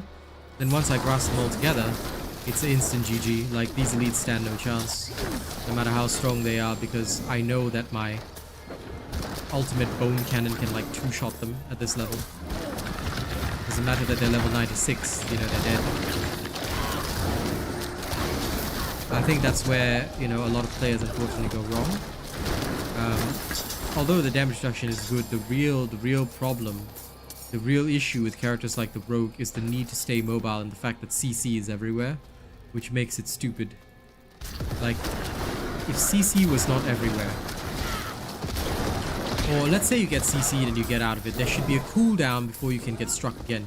CC should not be the main mechanic that we have to build around. That, I feel, limits good builds, because basically every player is now forced to either gather damage reduction or some kind of unstoppable mechanic, and it's very rare. Like, the Necro is the only one that can do it, that can play with only one unstoppable, because the Necro is safe, and the Necro has a very powerful long stun in a massive AoE, whereas poor barbarians have to go in close and hit them with the mace to even get said stun. You see where I'm going with this? It's very difficult. Whereas the Necro is like CC master. It's like, oh, you want CC? No problem, I got you.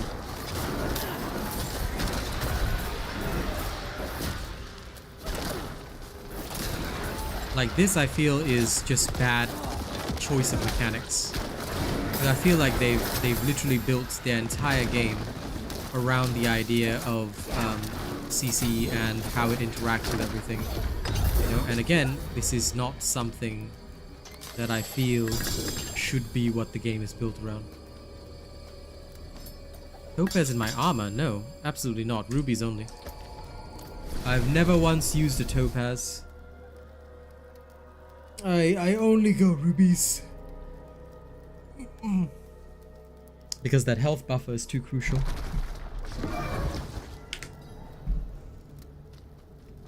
And the cool part about the Necro is that if I really want additional damage reduction, I can just go Hemorrhage and just fortify.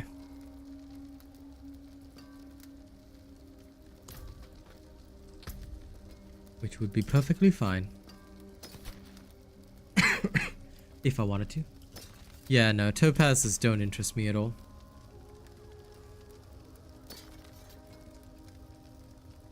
I can't even remember what the effect is in armor. It does something, right? I just remember it being really bad. So like I said, I'm not even sure what it does anymore. I literally see topazes, I delete them instantly. Rubies all the way. What do they do in the armor? Oh, I see. So that's why. Yeah, no thanks. Hit points. Because the thing is, right, the damage reduction while crowd control is still gonna get you killed anyway. That's the biggest problem.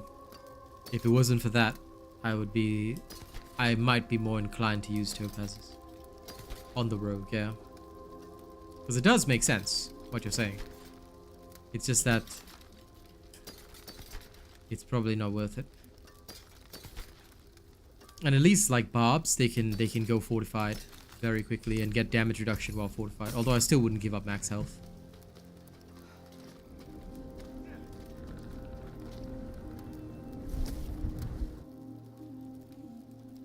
That's pretty much it, Briamar. Ideally, you should never be CC'd. Welcome, Patrick. Yeah, they're okay. I stick with rubies because for this character of mine and the way I built it, I'm totally okay. If I do get CC'd, that's my fault for playing incorrectly. And it is literally a death sentence.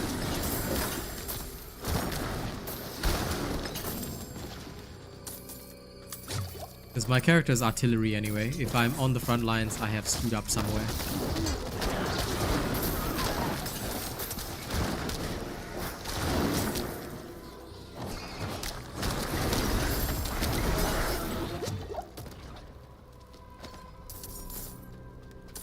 That's the only reason I'm even confident, because I know that I play like artillery.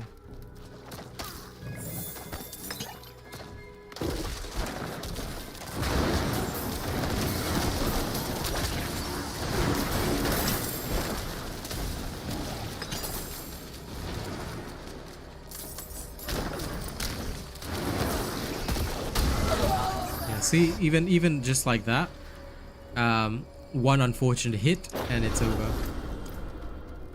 You don't really have much choice. Loss of concentration, even just in a small situation, and you're done. But that's the pain of pushing up higher levels. Fun, but it's mostly just to prove myself.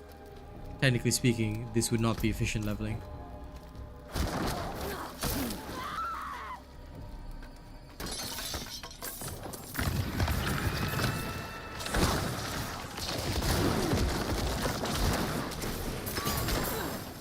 That's why, like, whenever I see an elite, the first thing I do always is I kite.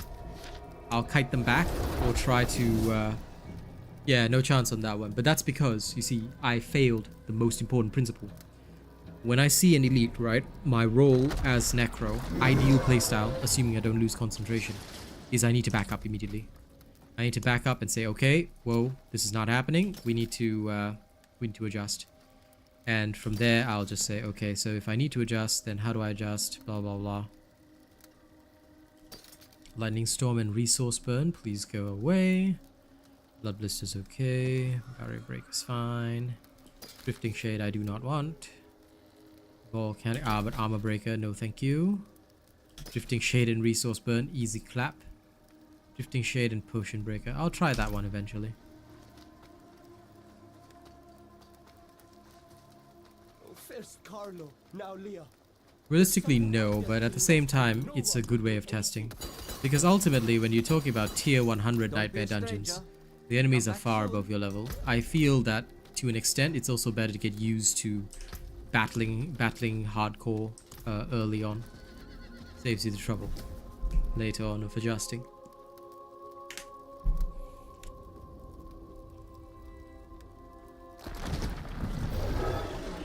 Hey, congratulations, Mari. That's good. Welcome, my friend. Welcome. I welcome all you twisted souls here.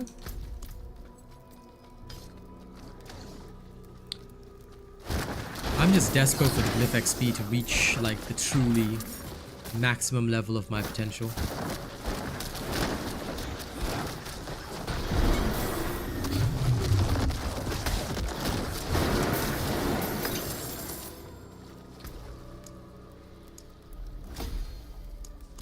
Waha.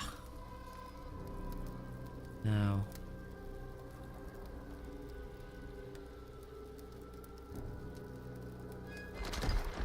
This and this.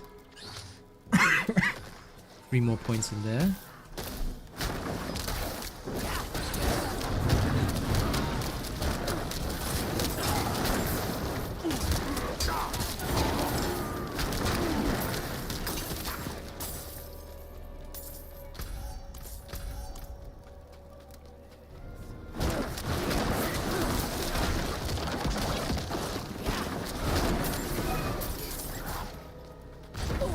Good. That's what I was waiting for. World Boss after this. Anyone in the clan World Tier 4 want to join me for World Boss? If you do, let me know, please. I will invite you after this. Well, after I finish my business and all that. And I travel there. I'm not traveling there early. If anyone wants, let me know.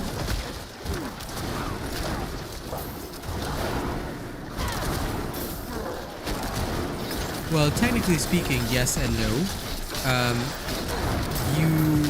In case you did not know, XP gains, in case you also are one of those that have been misinformed, because I remember, I think it was Pen that told me somebody had been misinforming people about how XP works.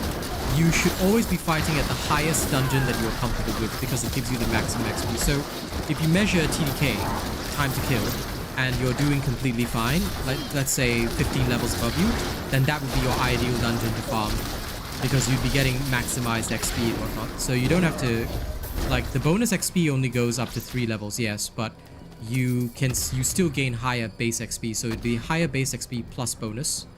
So that's why it's best to fight at the highest level that you're comfortable with. You don't have to, but that is the normal so-called ideal for most individuals. This one requires dexterity as well. Give me 1 second. Bing.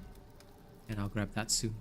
But yes, that is the reason why some people, if they can handle it, they push.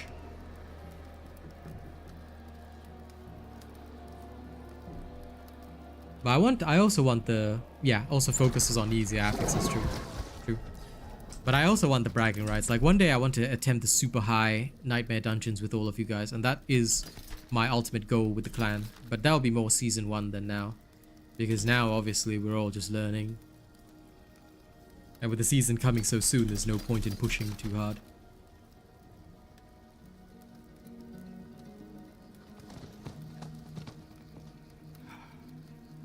I would love this if it didn't have absolutely terrible stats. Praying for a good one. Nay. Gotta pray for them max rolls. Gotta pray for them crunchy rolls. Mine, yours, make up your mind. I saw something that looked like it had a... Oh well, doesn't matter. Give it over. I'm sure I'll get it again. I should have checked thoroughly about that salvage icon. Could have unlocked a new look. Okay, I'm going to head to the boss now.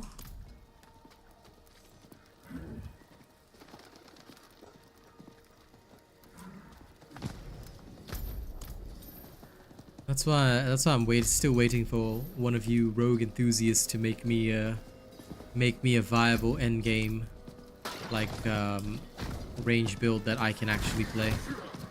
Okay. When you do, you'll get full credit for it. I just want the right to test and publish it. I'm hoping somebody makes one that will be actually viable.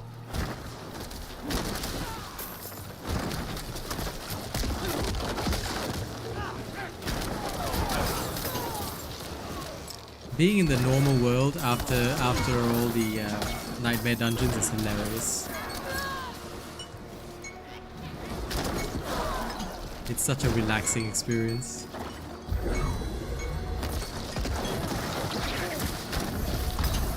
Ooh, shakalaka.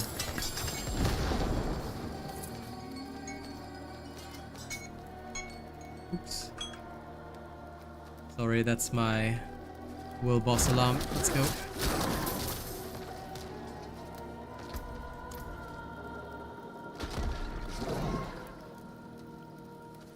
Exactly the problem, Bremha. I need one that works without super optimization. If it does, then, you know, I can share it with the public. That's always my ultimate goal. Anyone need tier 4 nightmare dungeon? Tier 4 world boss? If any of you in the clan need world tier 4,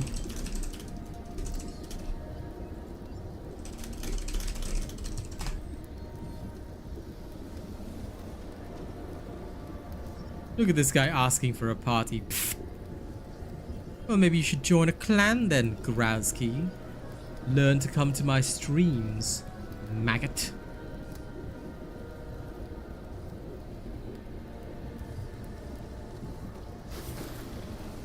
Very true, Granny Kneecaps. Very true.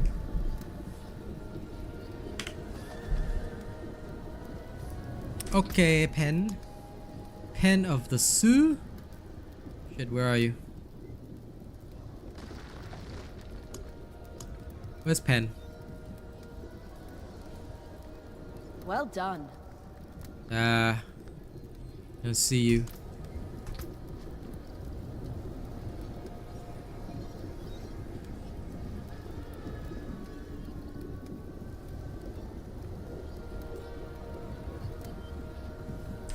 Who the heck is this hot mic person? They've got a team of 4. Well, are they not running in the clan?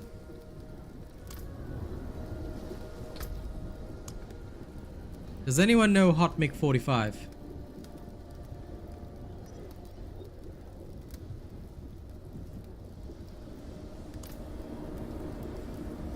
No, you'd have to come in only in, you'd have to unlock World Tier 4 first.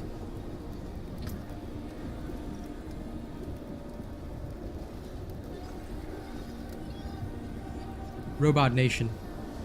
That is our clan.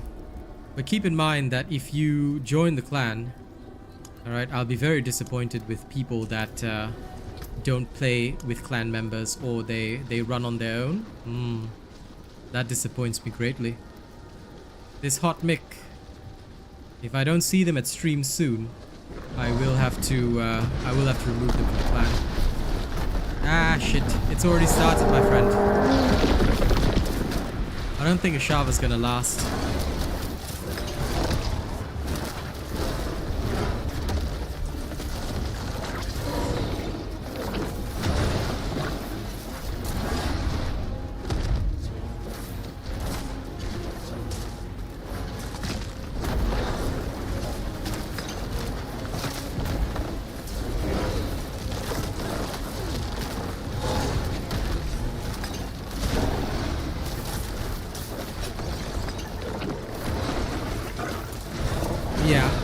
That's one of the things that I think they're asking for changes for.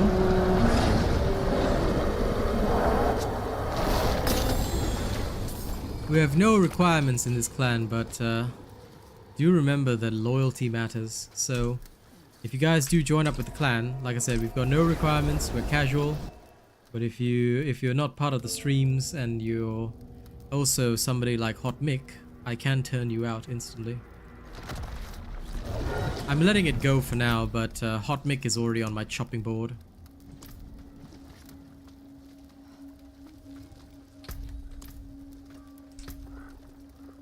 And unless somebody is Hot Mic and lays claim to that name right now in my chat to prove that you are part of the community, remember, you will be removed. Community loyalty is something we pride above all else in the Robot Nation. No matter what game we play, that is the standard. It's all about loyalty, family, and respect.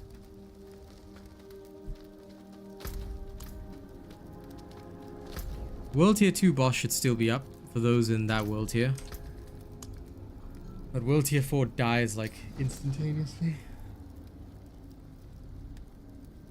I swear I heard some weird sound.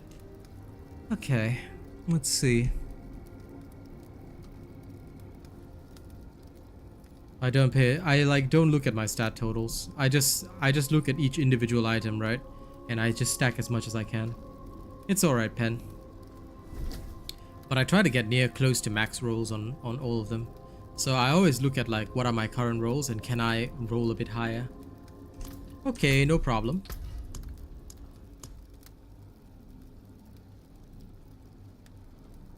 Yep, you've been accepted. You just have to go back to the clan window and you'll be in. There you go.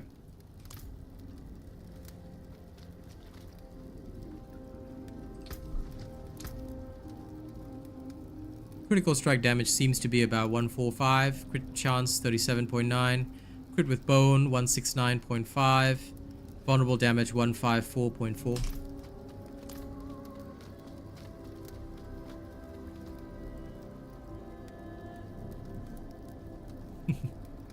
Go for it if you want.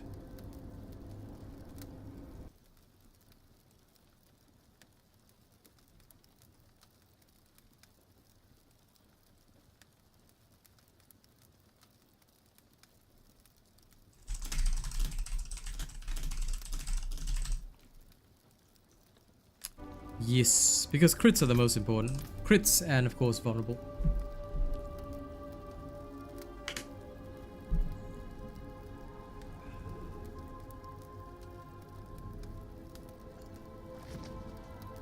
Okay, I will be right back, going to the washroom, and then I'm hitting the next level.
As long as you're here, my friend. As long as you're here. Do say hello once in a while, though. I would like to make sure that the people in the clan are about the family. So as long as you're here and you at least say hello once in a while, I'm not going to mind too much. Okay, Death Pulse is no good. Drifting Shade, Potion Breaker.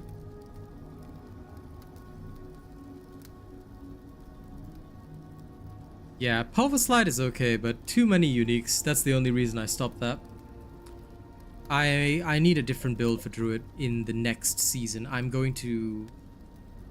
definitely going to change. I'm definitely going to change a lot of factors around it because there's no point. The Pulver Slide is nice, but dependency on 2 uniques. I think dependency on more than 1 unique is no good. And if people are dependent on more than 1 unique, it has so far been shown that it is not very conducive, because then you have to find 2 uniques for your build to work, and it slows down your overall strength, which is why next season I'm going to do something very different for the Druid. I don't know if it'll work, but I'm going to try it, that's for sure.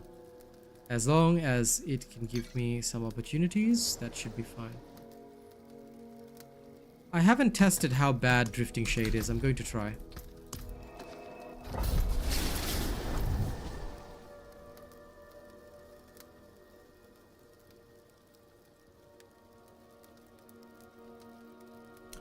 Yeah.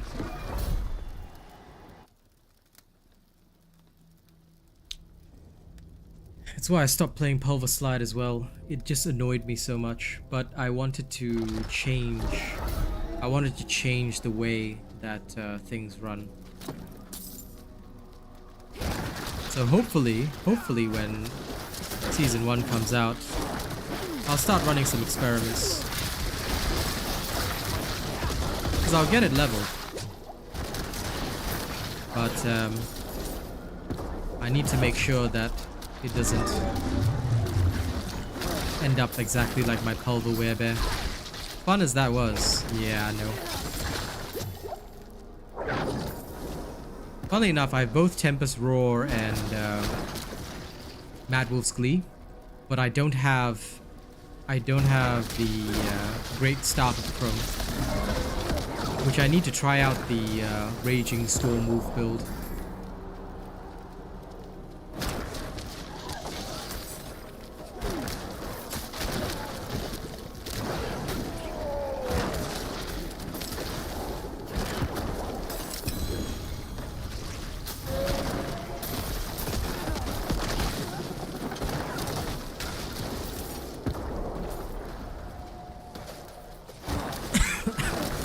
It is, Stan. Like I said, Druid for me is way too dependent on uniques.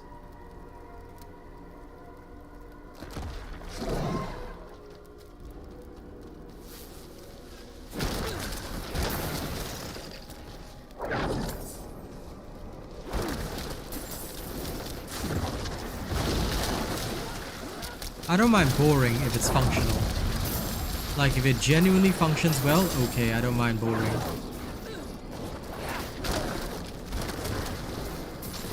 Because realistically, any of the top builds are going to be, you know, air quotation marks boring. And the main reason that any of them are going to be boring is because the ideal behind all of the top builds in the game is here's a attack pattern. I mean, look at Ice Shards. Ice Shards is terrifyingly boring. Because the pattern is, here's all your defensive skills, use these to stay alive, and then here's 2 of your main attacks. Use these to shred everybody to pieces. And that's the be all and end all of the story. You know?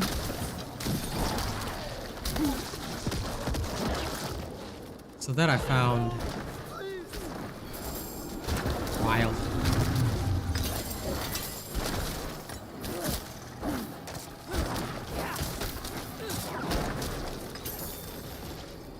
Like I say, I think it's more a fundamental problem with the way that they've structured this game.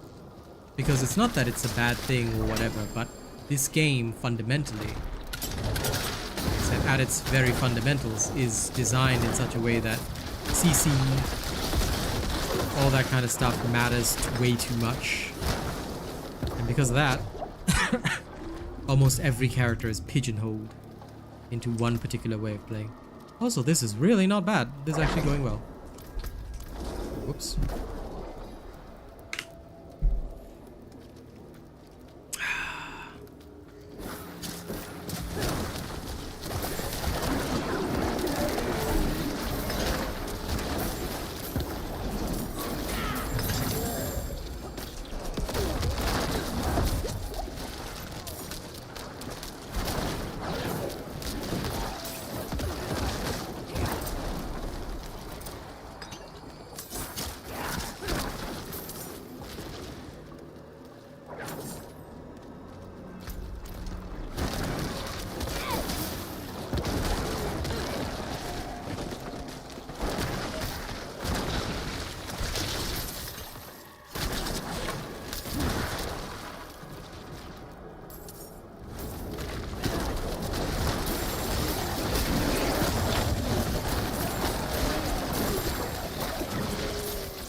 Well, I mean, technically speaking, with Necro, you do technically need Deathless Visage. But that's only because it ups damage to such an extent that it is worth having. Look at this. Amazing two-handed sword. It's literally got none of the decent skills that I would need. Ugh.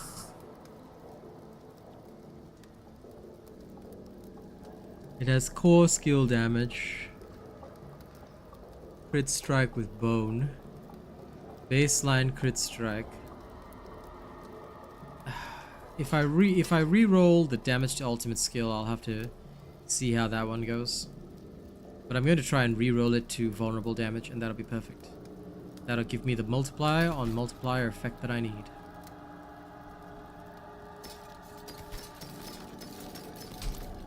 Plus, it does have a high item power and better attack speed. How's that?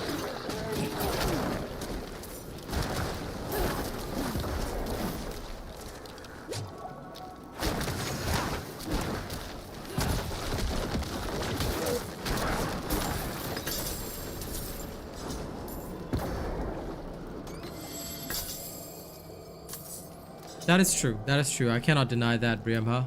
You're absolutely right. I won't say anything that you've said is wrong because you're right. like with the rogue and the necro, it's more of a technical, it's like a good alternative, and even then not absolutely required. I just wish that the rogue had a proper range option, because the rogue is supposed to be a ranged character. Rogue is the newly designed character for this game, whereas a lot of the others are old favorites, see, that they brought in, whereas rogue is actually entirely new, because there's no such thing as a rogue class. And I mentioned this before, there's no such thing as a rogue class in previous games. And I think that that's why it's a bit screwy, because rather than taking a template that they had for previous games or the other games they've done, here they've got the rogue and they're not sure what to do with it. Also, that was an insane explosion of loot. Did you guys see all that? Jesus. Okay. Unexpected. Okay.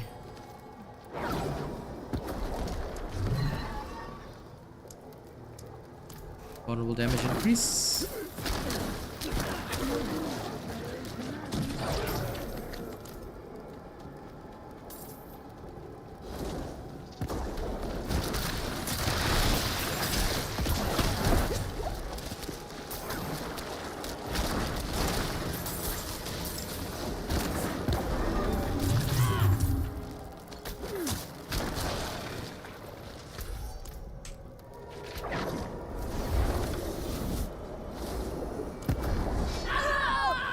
Oh no!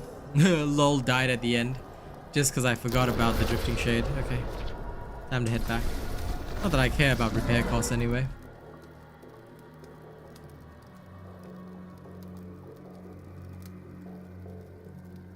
Right. Anyway, thank you to everybody keeping the sound on. Okay, just know that I appreciate it tremendously. Keep it up, keep it up.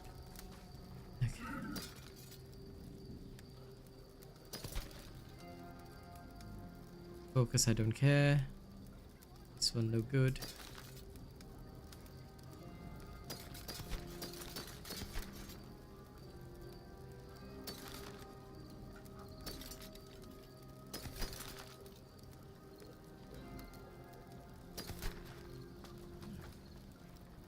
Ah, yes.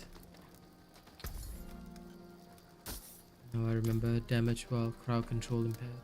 Okay, first and foremost, let's try and get vol damage on this. If we can, I'd say we are in a very good position.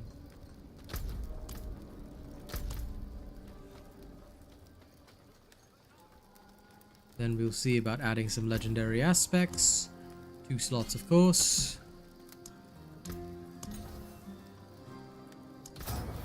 Extra critical strike damage is hilarious. But we really do need vol damage. 2 separate buckets, so let's try.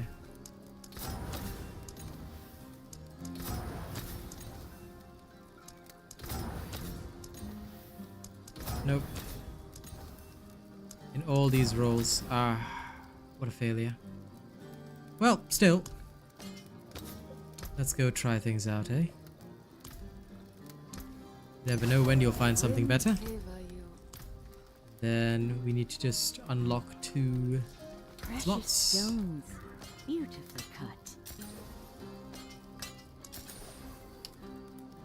Then we'll chuck them in there. Think. So. This old sword can go.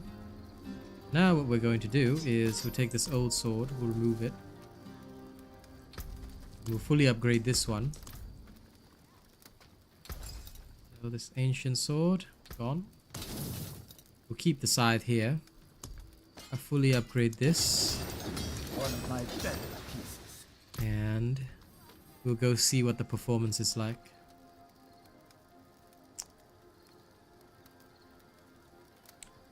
And we'll go see whether or not it's better than this. So, ladies and gents, let's go see whether or not we can roll this, eh?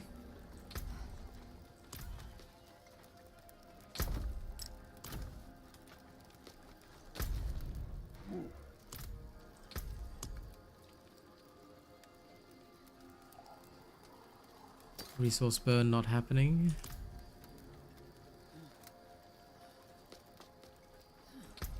first we'll do this one, I guess. It's okay with me, but resource burn is 110% not happening. Let's see, if I were to craft sigils, how many could I craft? Wow. And there's no guarantee either. No, I'd rather just do the smaller dungeons until I get where I need to go. Okay. Let's test the kill feeling.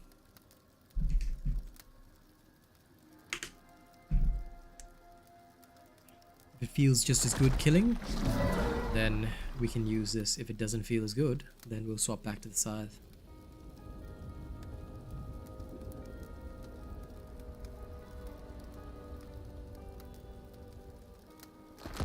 Time to test.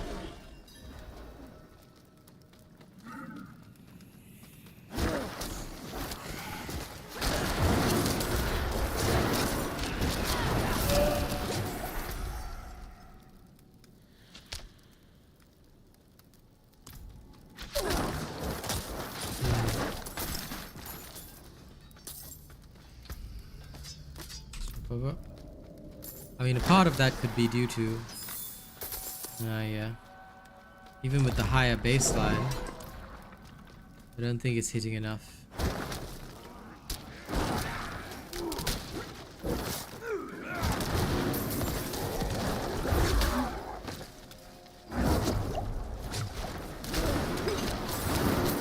Just goes to show, ladies and gents, this is the difference. This is the difference. Vulnerable damage is the key. What a shame.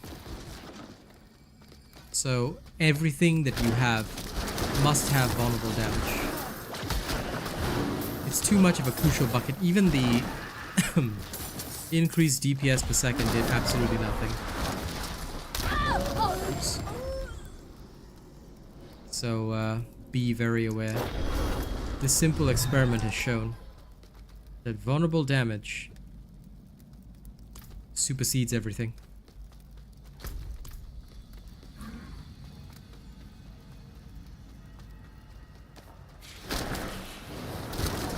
That's part of the reason why I'm also heavily thinking of going Stormwolf in Season 1. It might be a bit boring, but at the very least, I want to try.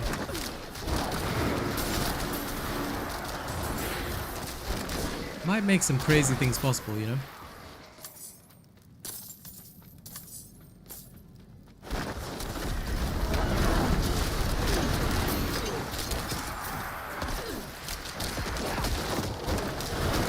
But anyway, I hope you guys can understand how sad I am. This sword, I thought it would be the sword of kings and champions, but no, it failed me. And because it has failed me, judged. Congrats, Granny. Well done.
Vulnerable is such a higher priority than crit that no matter how good the affixes are, can't keep up at all.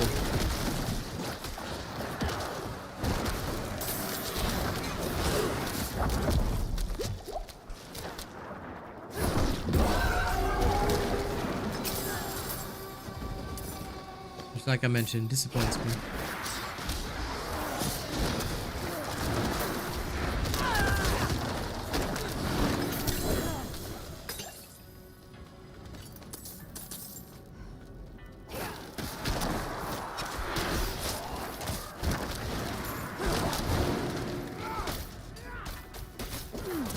god, hostage situation again. Please!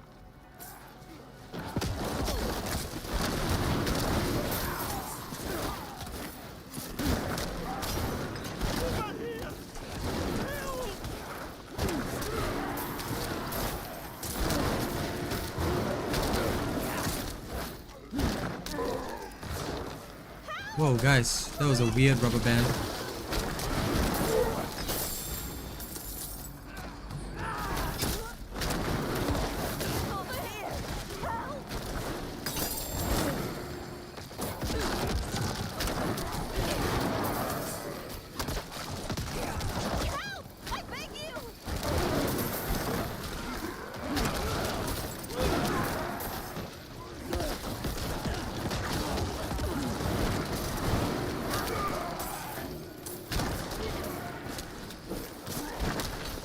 Hey, right here.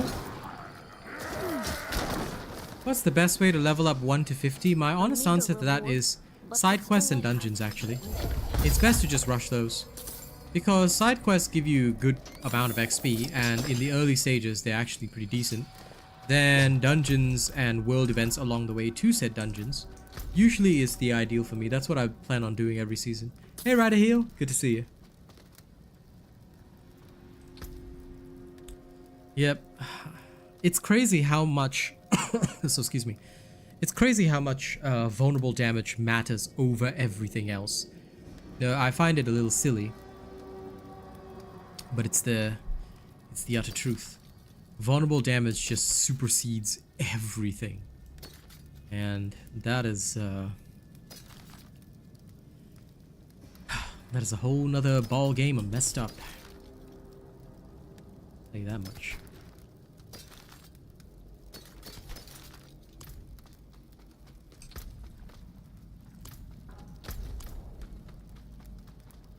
No problem, Shefty.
Yeah, I usually do Tree of Whispers along the way of while I'm doing that, the usual stuff. But while you can rush the leveling, right, a lot of the time, the biggest bottleneck I found in XP is getting stuck at, what you call it? I get stuck at around level 40 because I do over farming around level 40 to try and either find aspects that I need or whatever. So that, like, usually causes my 1 to 50 to end up, instead of being like 8 hours, I get stuck to like being like 12, 14 hours. just because of that damn tree. I mean, it also helps to find ideal gear, I guess, but still. My god, finding aspects is a pain.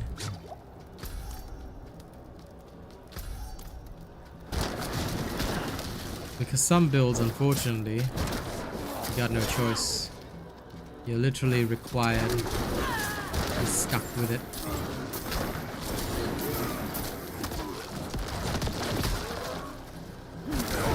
Yeah, I always do a Oba farm. Once I hit about level 40, like I'm ready to go into World Tier 3, that's where I'll do an Oba farm.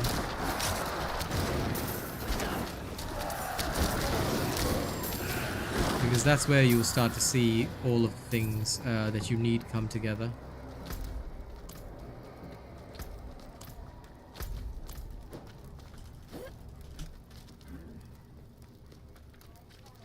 Because I mean, just as an example, builds like frickin' Whirlwind, my god, Bold Chieftains, Pain in the Patootie. Because you have to farm and spam rings until you get it.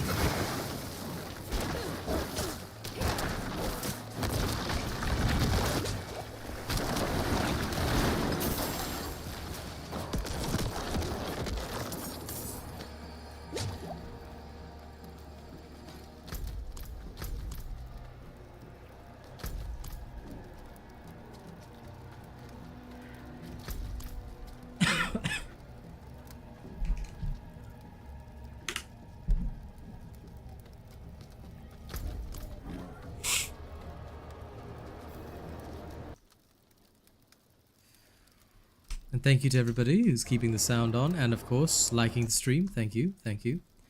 We appreciate you tremendously. I've done nothing but Nightmare Dungeons this morning. And even then, barely gone up that many levels.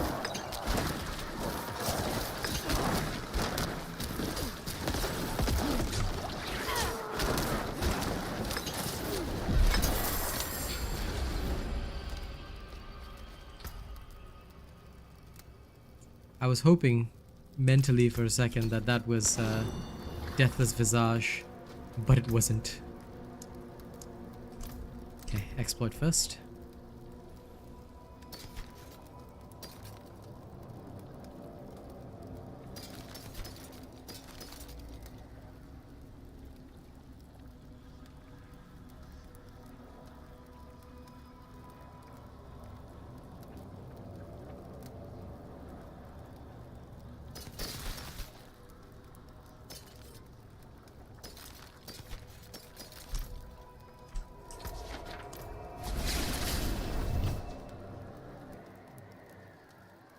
Oh yes.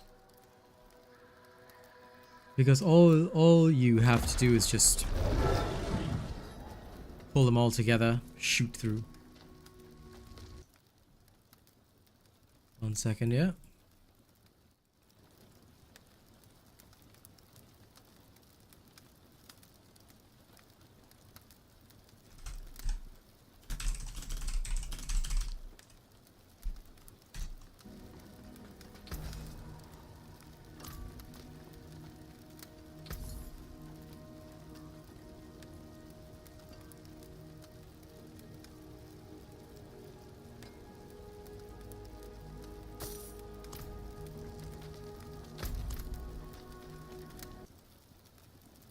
Second.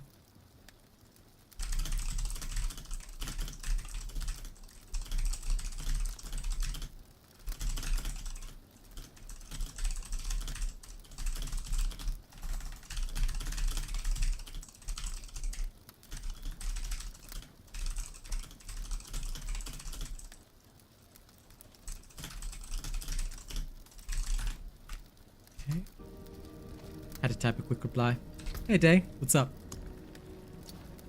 Okay, what have we got? Armor breakers, no thank you. Yes, this is it. I'll quickly remove the armor breakers and then we'll carry on. First Carlo, now Leah. There's something out there killing us and no one will do anything. I have too many of that potion, so...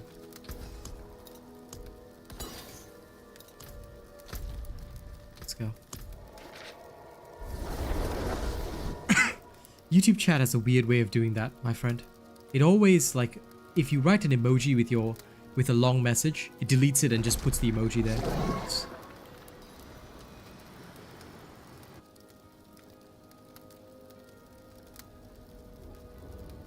People on the forum are telling people, you know, devs to nerf Bone Spear because they just don't like people being better than them.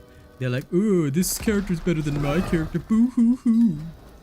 I'm gonna tell you straight up, it's because of the game design that we're stuck like this. Of course, for the devs, it's easier to nerf than to buff, but basically, because they want us to push extremes, we need to find overpowered builds. That's the only way we can push the extremes. Then, if that's the case, let's say no Bone Spear, right? Everyone's just going to play Hammer or Hammer Barb, some kind of Druid, some kind of Shred Druid, or a Storm Wolf Druid, and then last but not least, everybody's just gonna switch to like Barb Druid. That's it. And then Necro will just join Rogue in the... Yeah, you can play, but you have to use a cheesy ass strat to do it. It's silly. I think that people should just, if they really want to be OP, make a Necro themselves. Why are they so mad about it? You know? What's stopping them from creating a Necro? Oh, that's right. They don't want to watch videos. They don't want to learn from streams. They don't want to learn. They just want to, you know, everybody to be as miserable as them. I don't like players like that. Any player that calls for a nerf is a moron. Because there's nothing in this world that stops you from doing what others do. So I personally think that, you know, if anyone here, you know, calls for a nerf,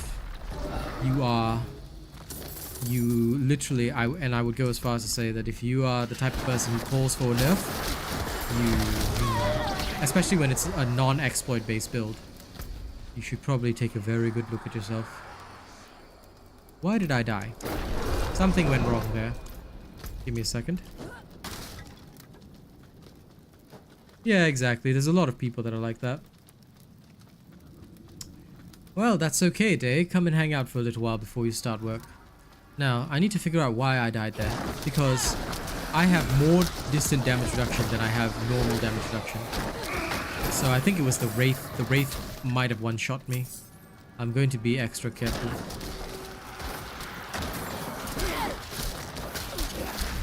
Yep. It could just be that these ranged dudes are going extreme.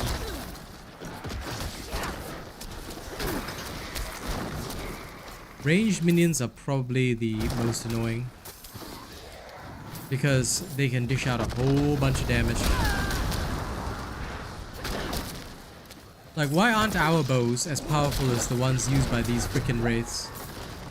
Where's my super awesome bow?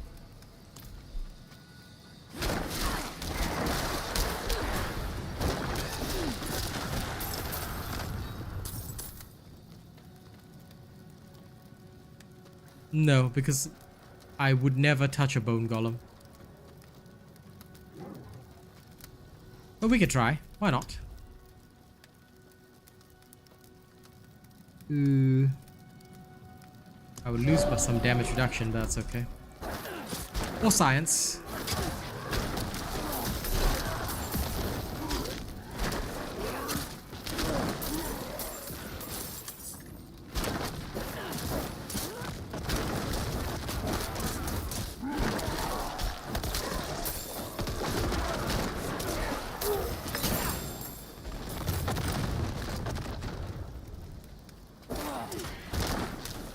Oh shit. Didn't even have the golem skill there.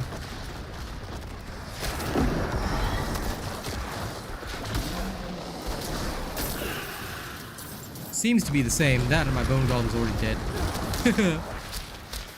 Poor fella.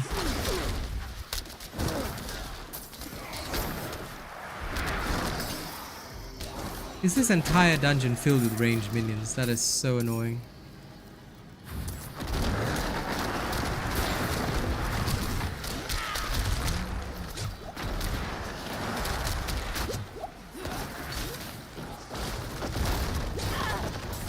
Yep, damn it. No, Bone Golem is no good because the survival, like if you try and use the Bone Golem, you won't even survive. Yeah. Hey, Hankett.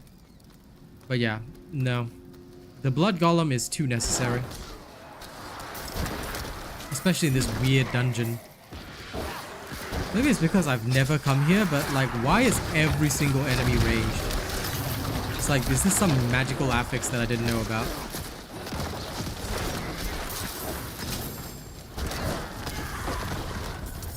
I swear, I've literally never seen a situation where every single enemy is ranged. This is beyond annoying. And I love distance. I gotta admit, this is pretty annoying.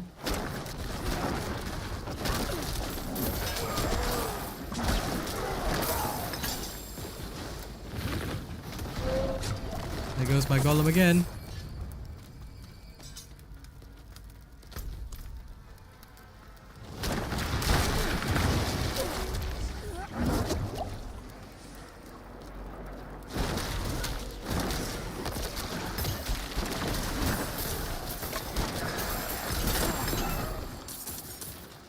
First time I've actually had to kite this hard.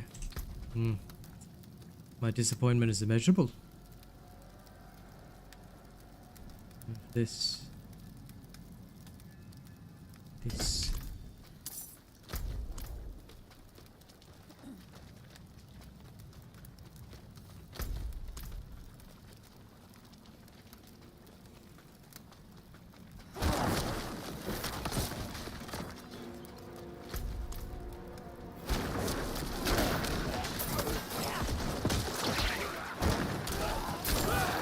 Even if you could increase the range of the pull, 15% damage reduction, too good to give up. Especially when you fight like 24 levels above me, no wonder. Okay, that makes a lot more sense.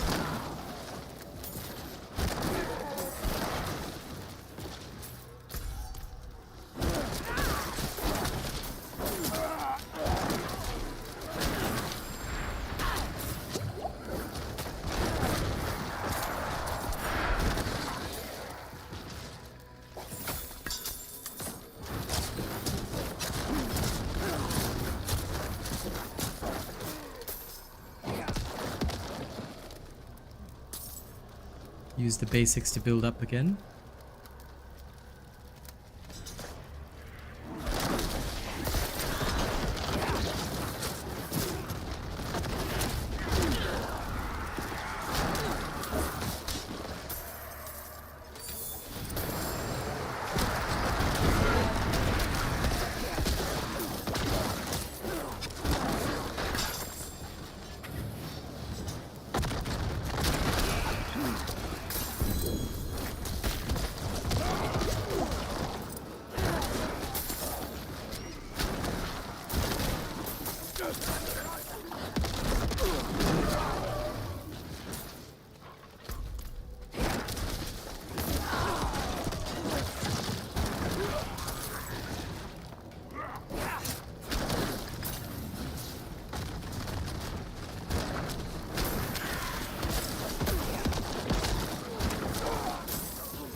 There, the other side. Okay.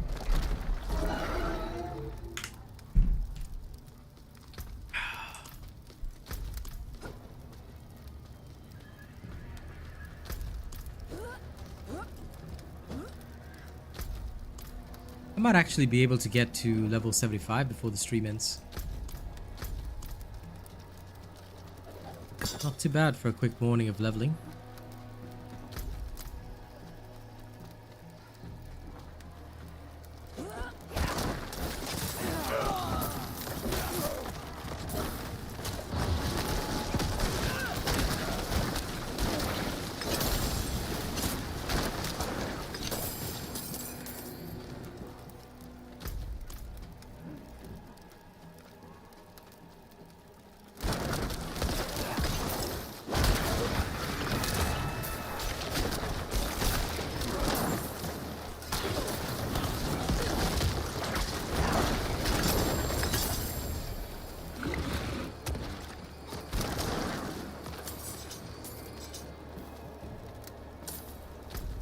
I'll never let myself die to poison. Not no way, not no how.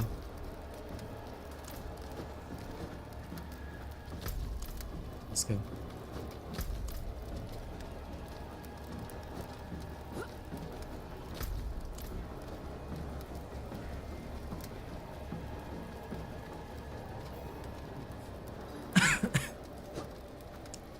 Necro with max movement speed for running like Usain Bolt. What gear do I have on? Well, look forward to my late game Necro build. I'll discuss it there. And I cannot pronounce your name, Enkt Solomon. I'm just gonna call you Solomon. What's up? Welcome. Easy. Potion is on cooldown message that doesn't have a sound. Potion disable. Not too bad. Iron Golem passive is just being weird. I never really liked the Iron Golem, to be fair. I find him strange.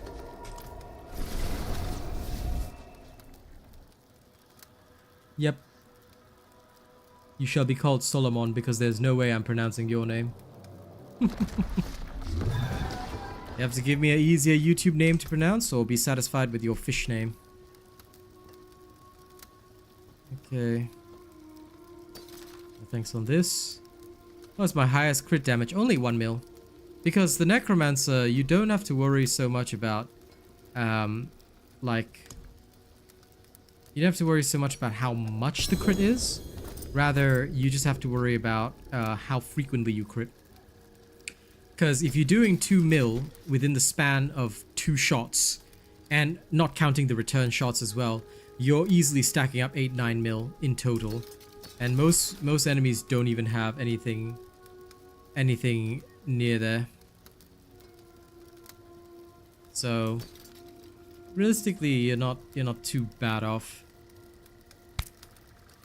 This has ranks of Bone Spear.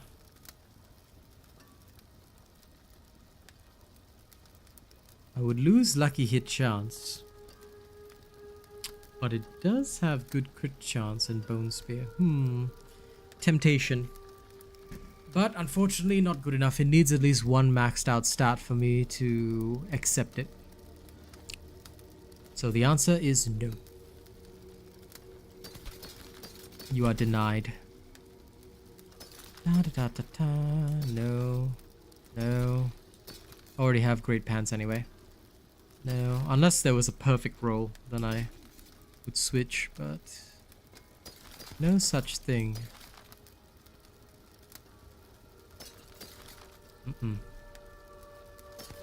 Okay, into the I got sharp, blunt, sinister. Don't hurt store. Yourself. First Carlo, now Leah. There's something out there killing us and no one will do anything.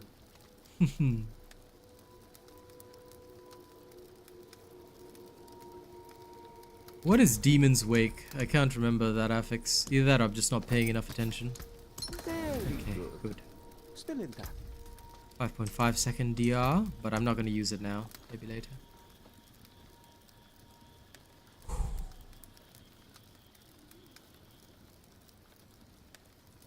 Death Pulse with Backstabbers. Wow. Okay, no thank you. No thank you at all. Oh, okay. Well, let's have a look. Surprisingly, I think I've never gotten that sigil, and I don't know why. Not really, Carson. Barbs don't use uniques at all. Barbarians do not rely on uniques, unless the unique has better affixes, because for the most part, the affixes on normal gear far exceed the uniques.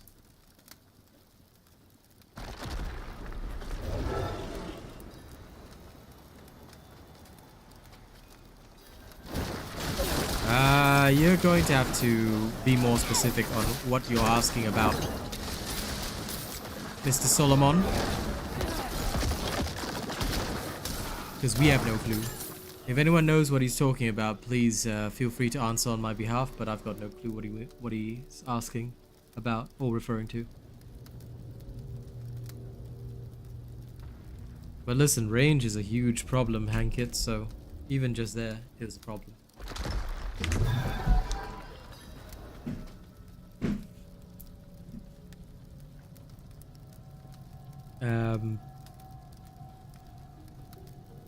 Sorry, you're not allowed to say that here. I have no idea what you're talking about, but I'm sorry, but please do not use derogatory terms in your speech, because obviously it's against YouTube terms of service. Please be careful, yeah?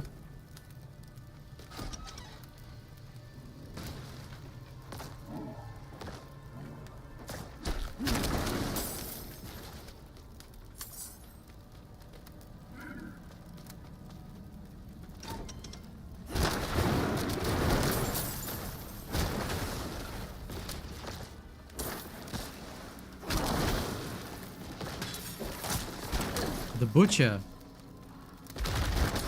The Butcher depends on your world tier and build. Like, I'll probably die to him because I'm fighting way above my level.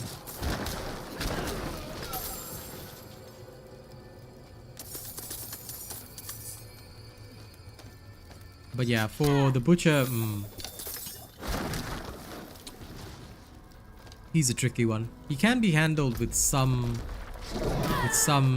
builds, but you do have to be careful. Anyway, I'm sorry, but regardless, even if you have spelling trouble, I have to take a moderation action.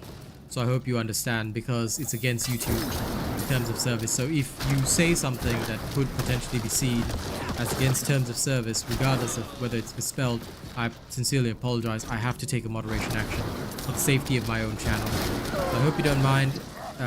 Your timeouts only last 5 minutes, but no matter what, there's nothing I can do about it, because if I don't do that, alright, then it's my channel on the line, and I obviously, since I make a living from this, I cannot risk my channel. So I apologize for any inconvenience, but those are the rules. So be very careful what you type, because even if it's a mistake, if it's against TOS, I need to take a moderation action.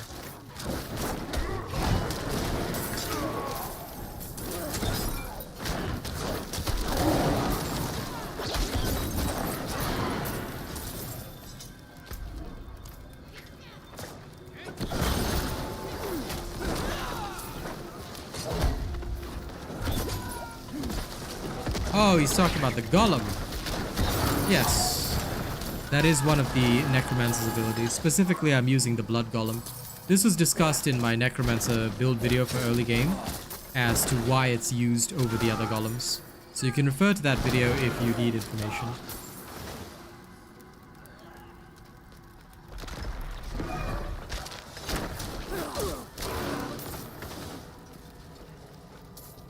Pretty much anything that I do on stream, usually there'll be a video, or even if there's not a video out yet, it'll be out very soon. Like the late game build for this, I will post it this evening.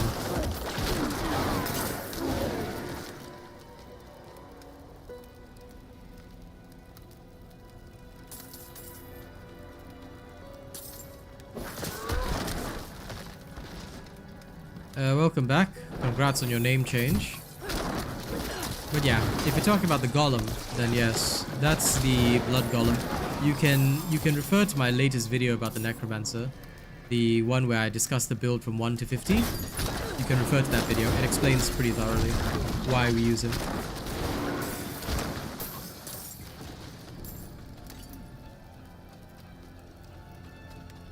They can sacrifice the golem if they want, but they won't be able to push up as high as me because you don't need the extra damage. I mean, 40% crit damage is a lot, don't get me wrong. But I like the survival. It literally requires no point investment. And it's a huge survival mechanic because, quite frankly, you already deal a lot of damage. These creatures are getting one shot. Like, it's not like you can one shot any faster if you increase your damage by another 40%. So I feel like for me, right, as long as I can one shot what I want to one shot, then I focus on survival instead. This makes leveling more convenient and easy. But I suppose if you were doing a Nightmare 100, where regardless you are going to die, whether you have maximum damage reduction or not, under those particular circumstances, I would say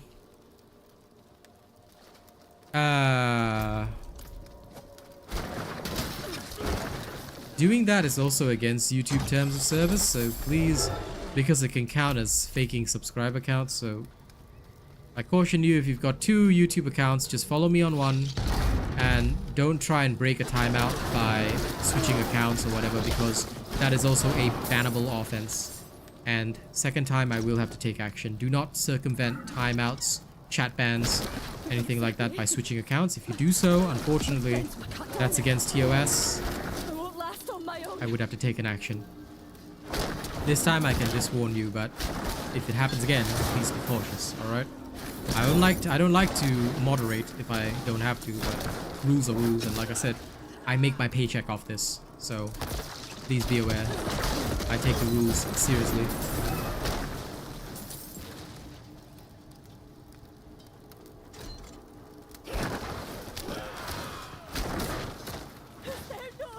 Bone prison?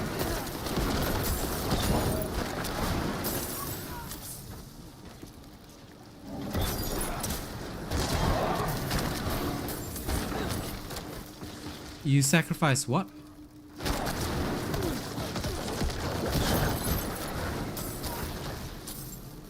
Or are you saying you're using Bone Prison?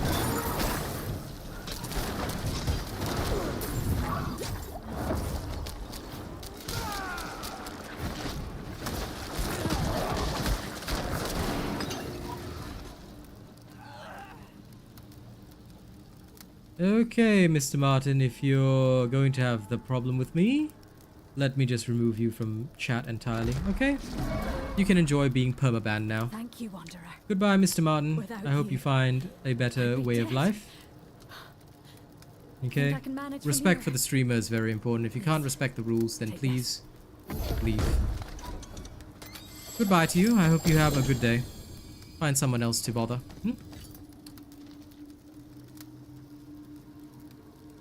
Oh, you sacrifice Golem and use Bone Prison. Yeah, I've got no skill points left over. So the only reason I'm using the Golem is because it doesn't require a skill point. And because it doesn't require a skill point, I use the Golem in place of Bone Prison. Because if I use Bone Prison, I will unfortunately require a skill point. And also, the cooldown I found was long, but yeah. I just felt that, like, once I saw the 15% that this lovely Golem gives you, I was like, nope, 110% I am going to use this Golem till the bitter end. Because it's too good.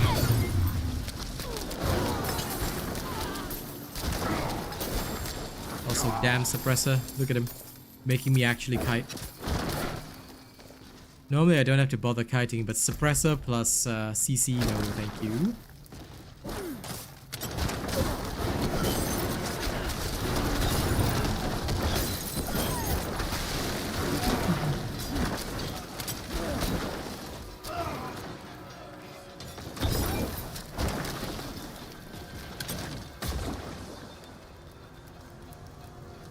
No. No, it's only when it's alive. So I use it as an extra health tank because it's not giving you DR. If you refer to the video, right, what it's giving you is that it takes 15% of the damage that you would have taken to your life. So it basically, like, after all your armor and damage reductions, right?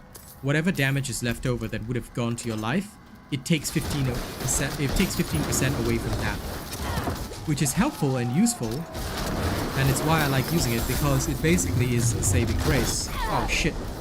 I went into the fire.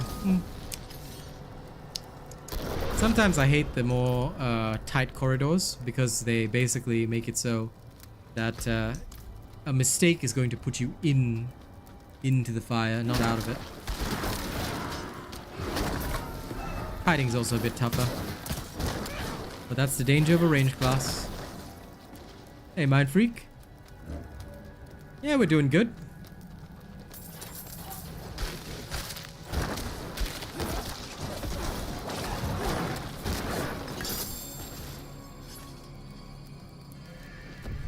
Aside from the occasional troll and malcontent, we're doing alright. I'm a huge believer in benefit of the doubt, guys, but I'm telling you, my patience wears thin. If people don't immediately show respect, and I'm not talking about worshipping the ground I walk on, but if you can't show even basic courtesy, or you can't even speak properly, then do not attend my streams. Leave. You are not welcome amongst a relaxed community like mine. At the end of the day, I want to make sure that this is a nice place for everyone to hang out. But if they cannot respect the rules, then, well, they can go hang out with XQC or somewhere, or with Amaranth, where they can simp.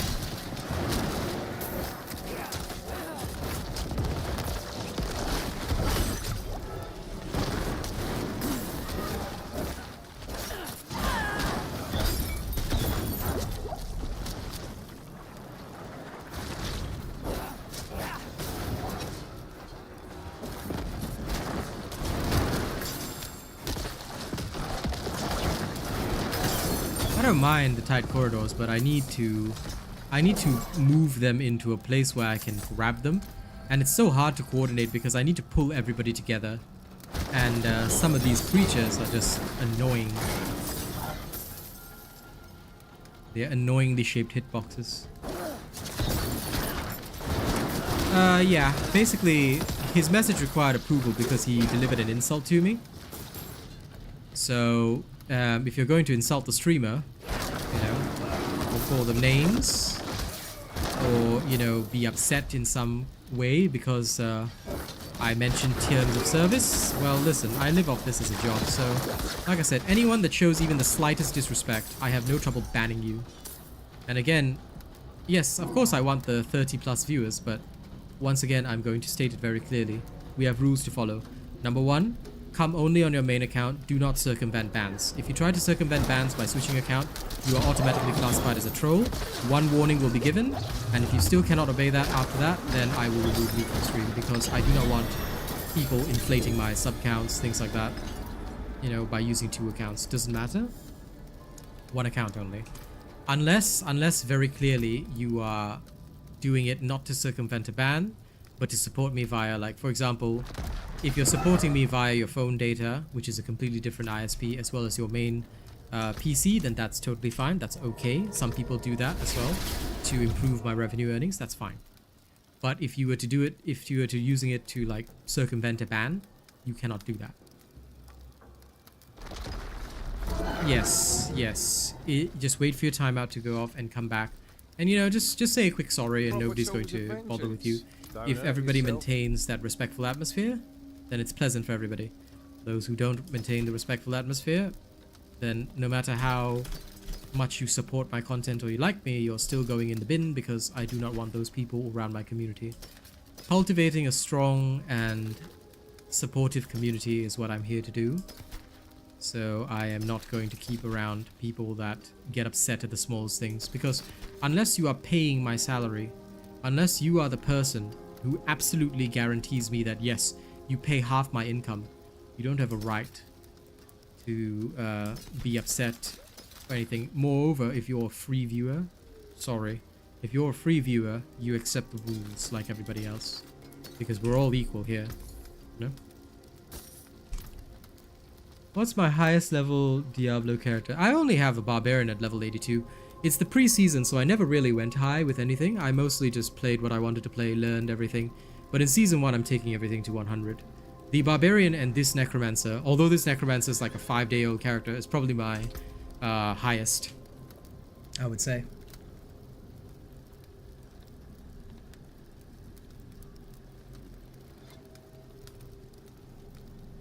Yep, basically, like, as long as, like, I'm not a unreasonable fellow, so as long as everybody maintains the rules, I'm relaxed, you know, just follow the rules, nobody has to, you know, do or feel anything, it's just rules, obey them, we're all good.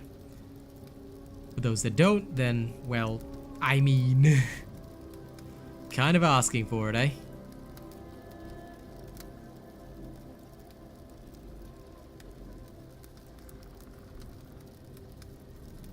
So, yeah. Thinking now. How can I get the most amount of willpower? It's equal, but then this one has a strength node. I'm doing like immense calculations here. Okay, this way. This is also 5 points to the next gate. So I could use that.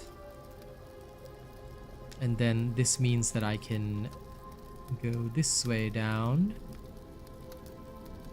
Grab all of these along the way and grab this later on. Choice. I do like Dex after all. Dex is dodge chance and crit strike chance. Although at that point, do I really, if I don't need Dex for anything else, I'm actually going to stop hunting Dex. Because there's no extra point.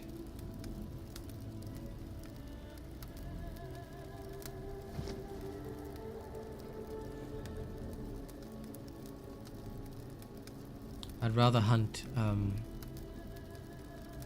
willpower.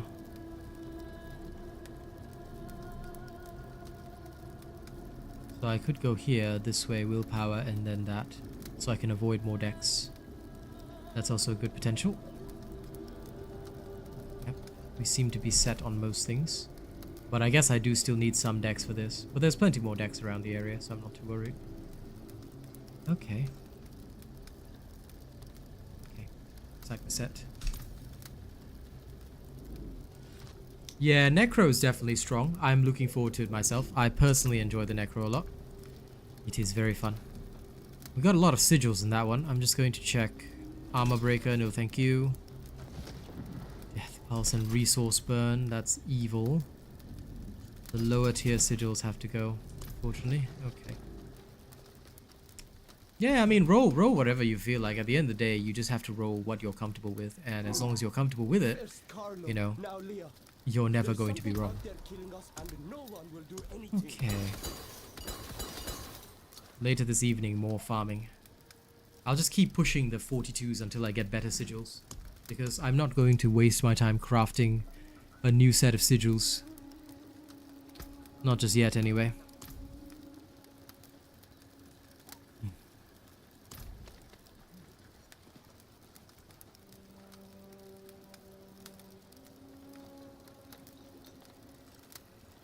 But yeah, nothing wrong enjoying different types of characters and things like that. But yeah, Barb is definitely my highest, although the Necro will soon be a competitive because I just keep playing it. I just end up like constantly playing Necro.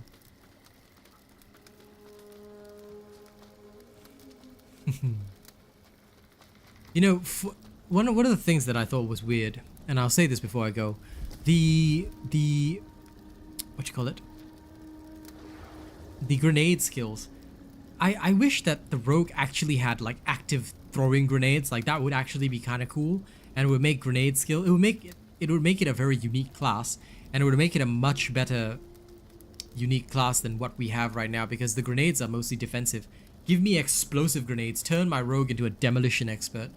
You know, I feel like they I think it was Penn who made this comment, but Penn mentioned that it feels like they half-assed the rogue in trying to create something new.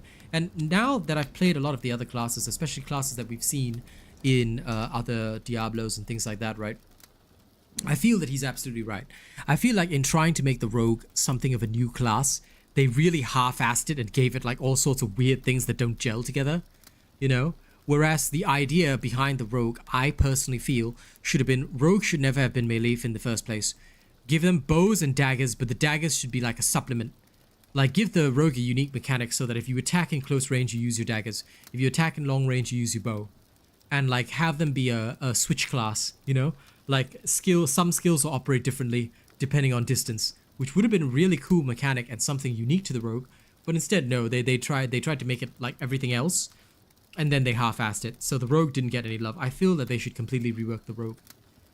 They should literally turn it into either a full-on demolition range expert, or stop there, because otherwise this half-assed jack of all trades trapper assassin is annoying. Rogue should just be a ninja. Yes, give them shurikens or whatever if you want to, but I feel that they've completely stuffed it. They should definitely introduce like Demon Hunter as a pure range option. That would be a lot more helpful. Is there certain sigil affixes to aim for? No. It's not aim for, it's avoid. For example, this one. Cold Enchanted affix with armor breakers. This is an instant no-no, because resource burn, this is an instant no-no. No matter what the other affixes are, you have to get rid of these because they will destroy you.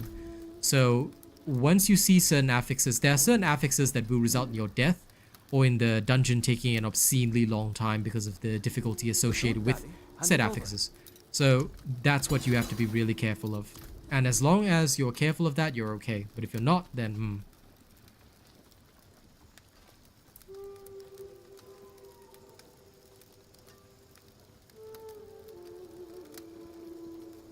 How to move the chat box from the bottom of your screen? You mean the in-game chat box here? I have no clue. I've never moved it.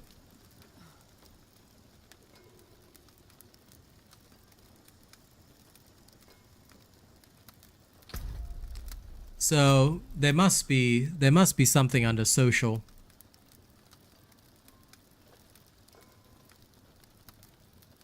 Doesn't seem that way.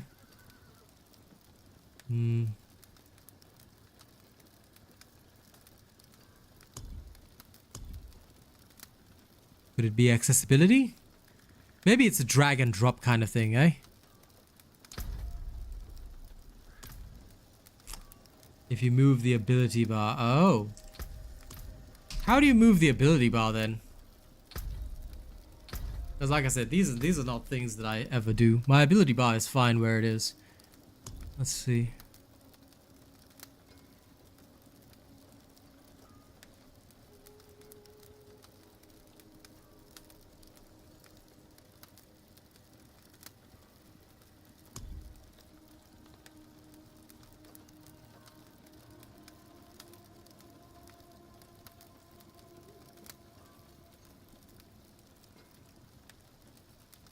Yeah, it could be.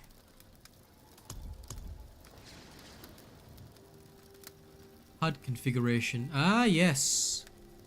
So if you move your ability bar to left corner, then your chat is on the right. So if you want to move it, then you just go back to gameplay and put it centered again. There you go. Figured it out. Then your chat moves to the left. I don't think you can. Yeah, if you move your ability bar, it moves your chat box. If it just randomly moved the chat box, then I have no other way of helping you, my friend. This is the only thing that I can think of.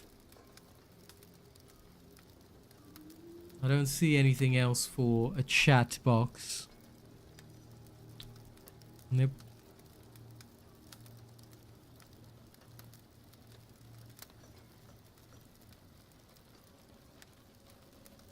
Yeah, I think I mostly have everything there. You like the new character there being in Season 1? There's no new character class in Season 1, unless you're talking about the new priest guy, Cormand. But there's no new character class for Season 1. That's for Diablo Immortal, the Blood Knight.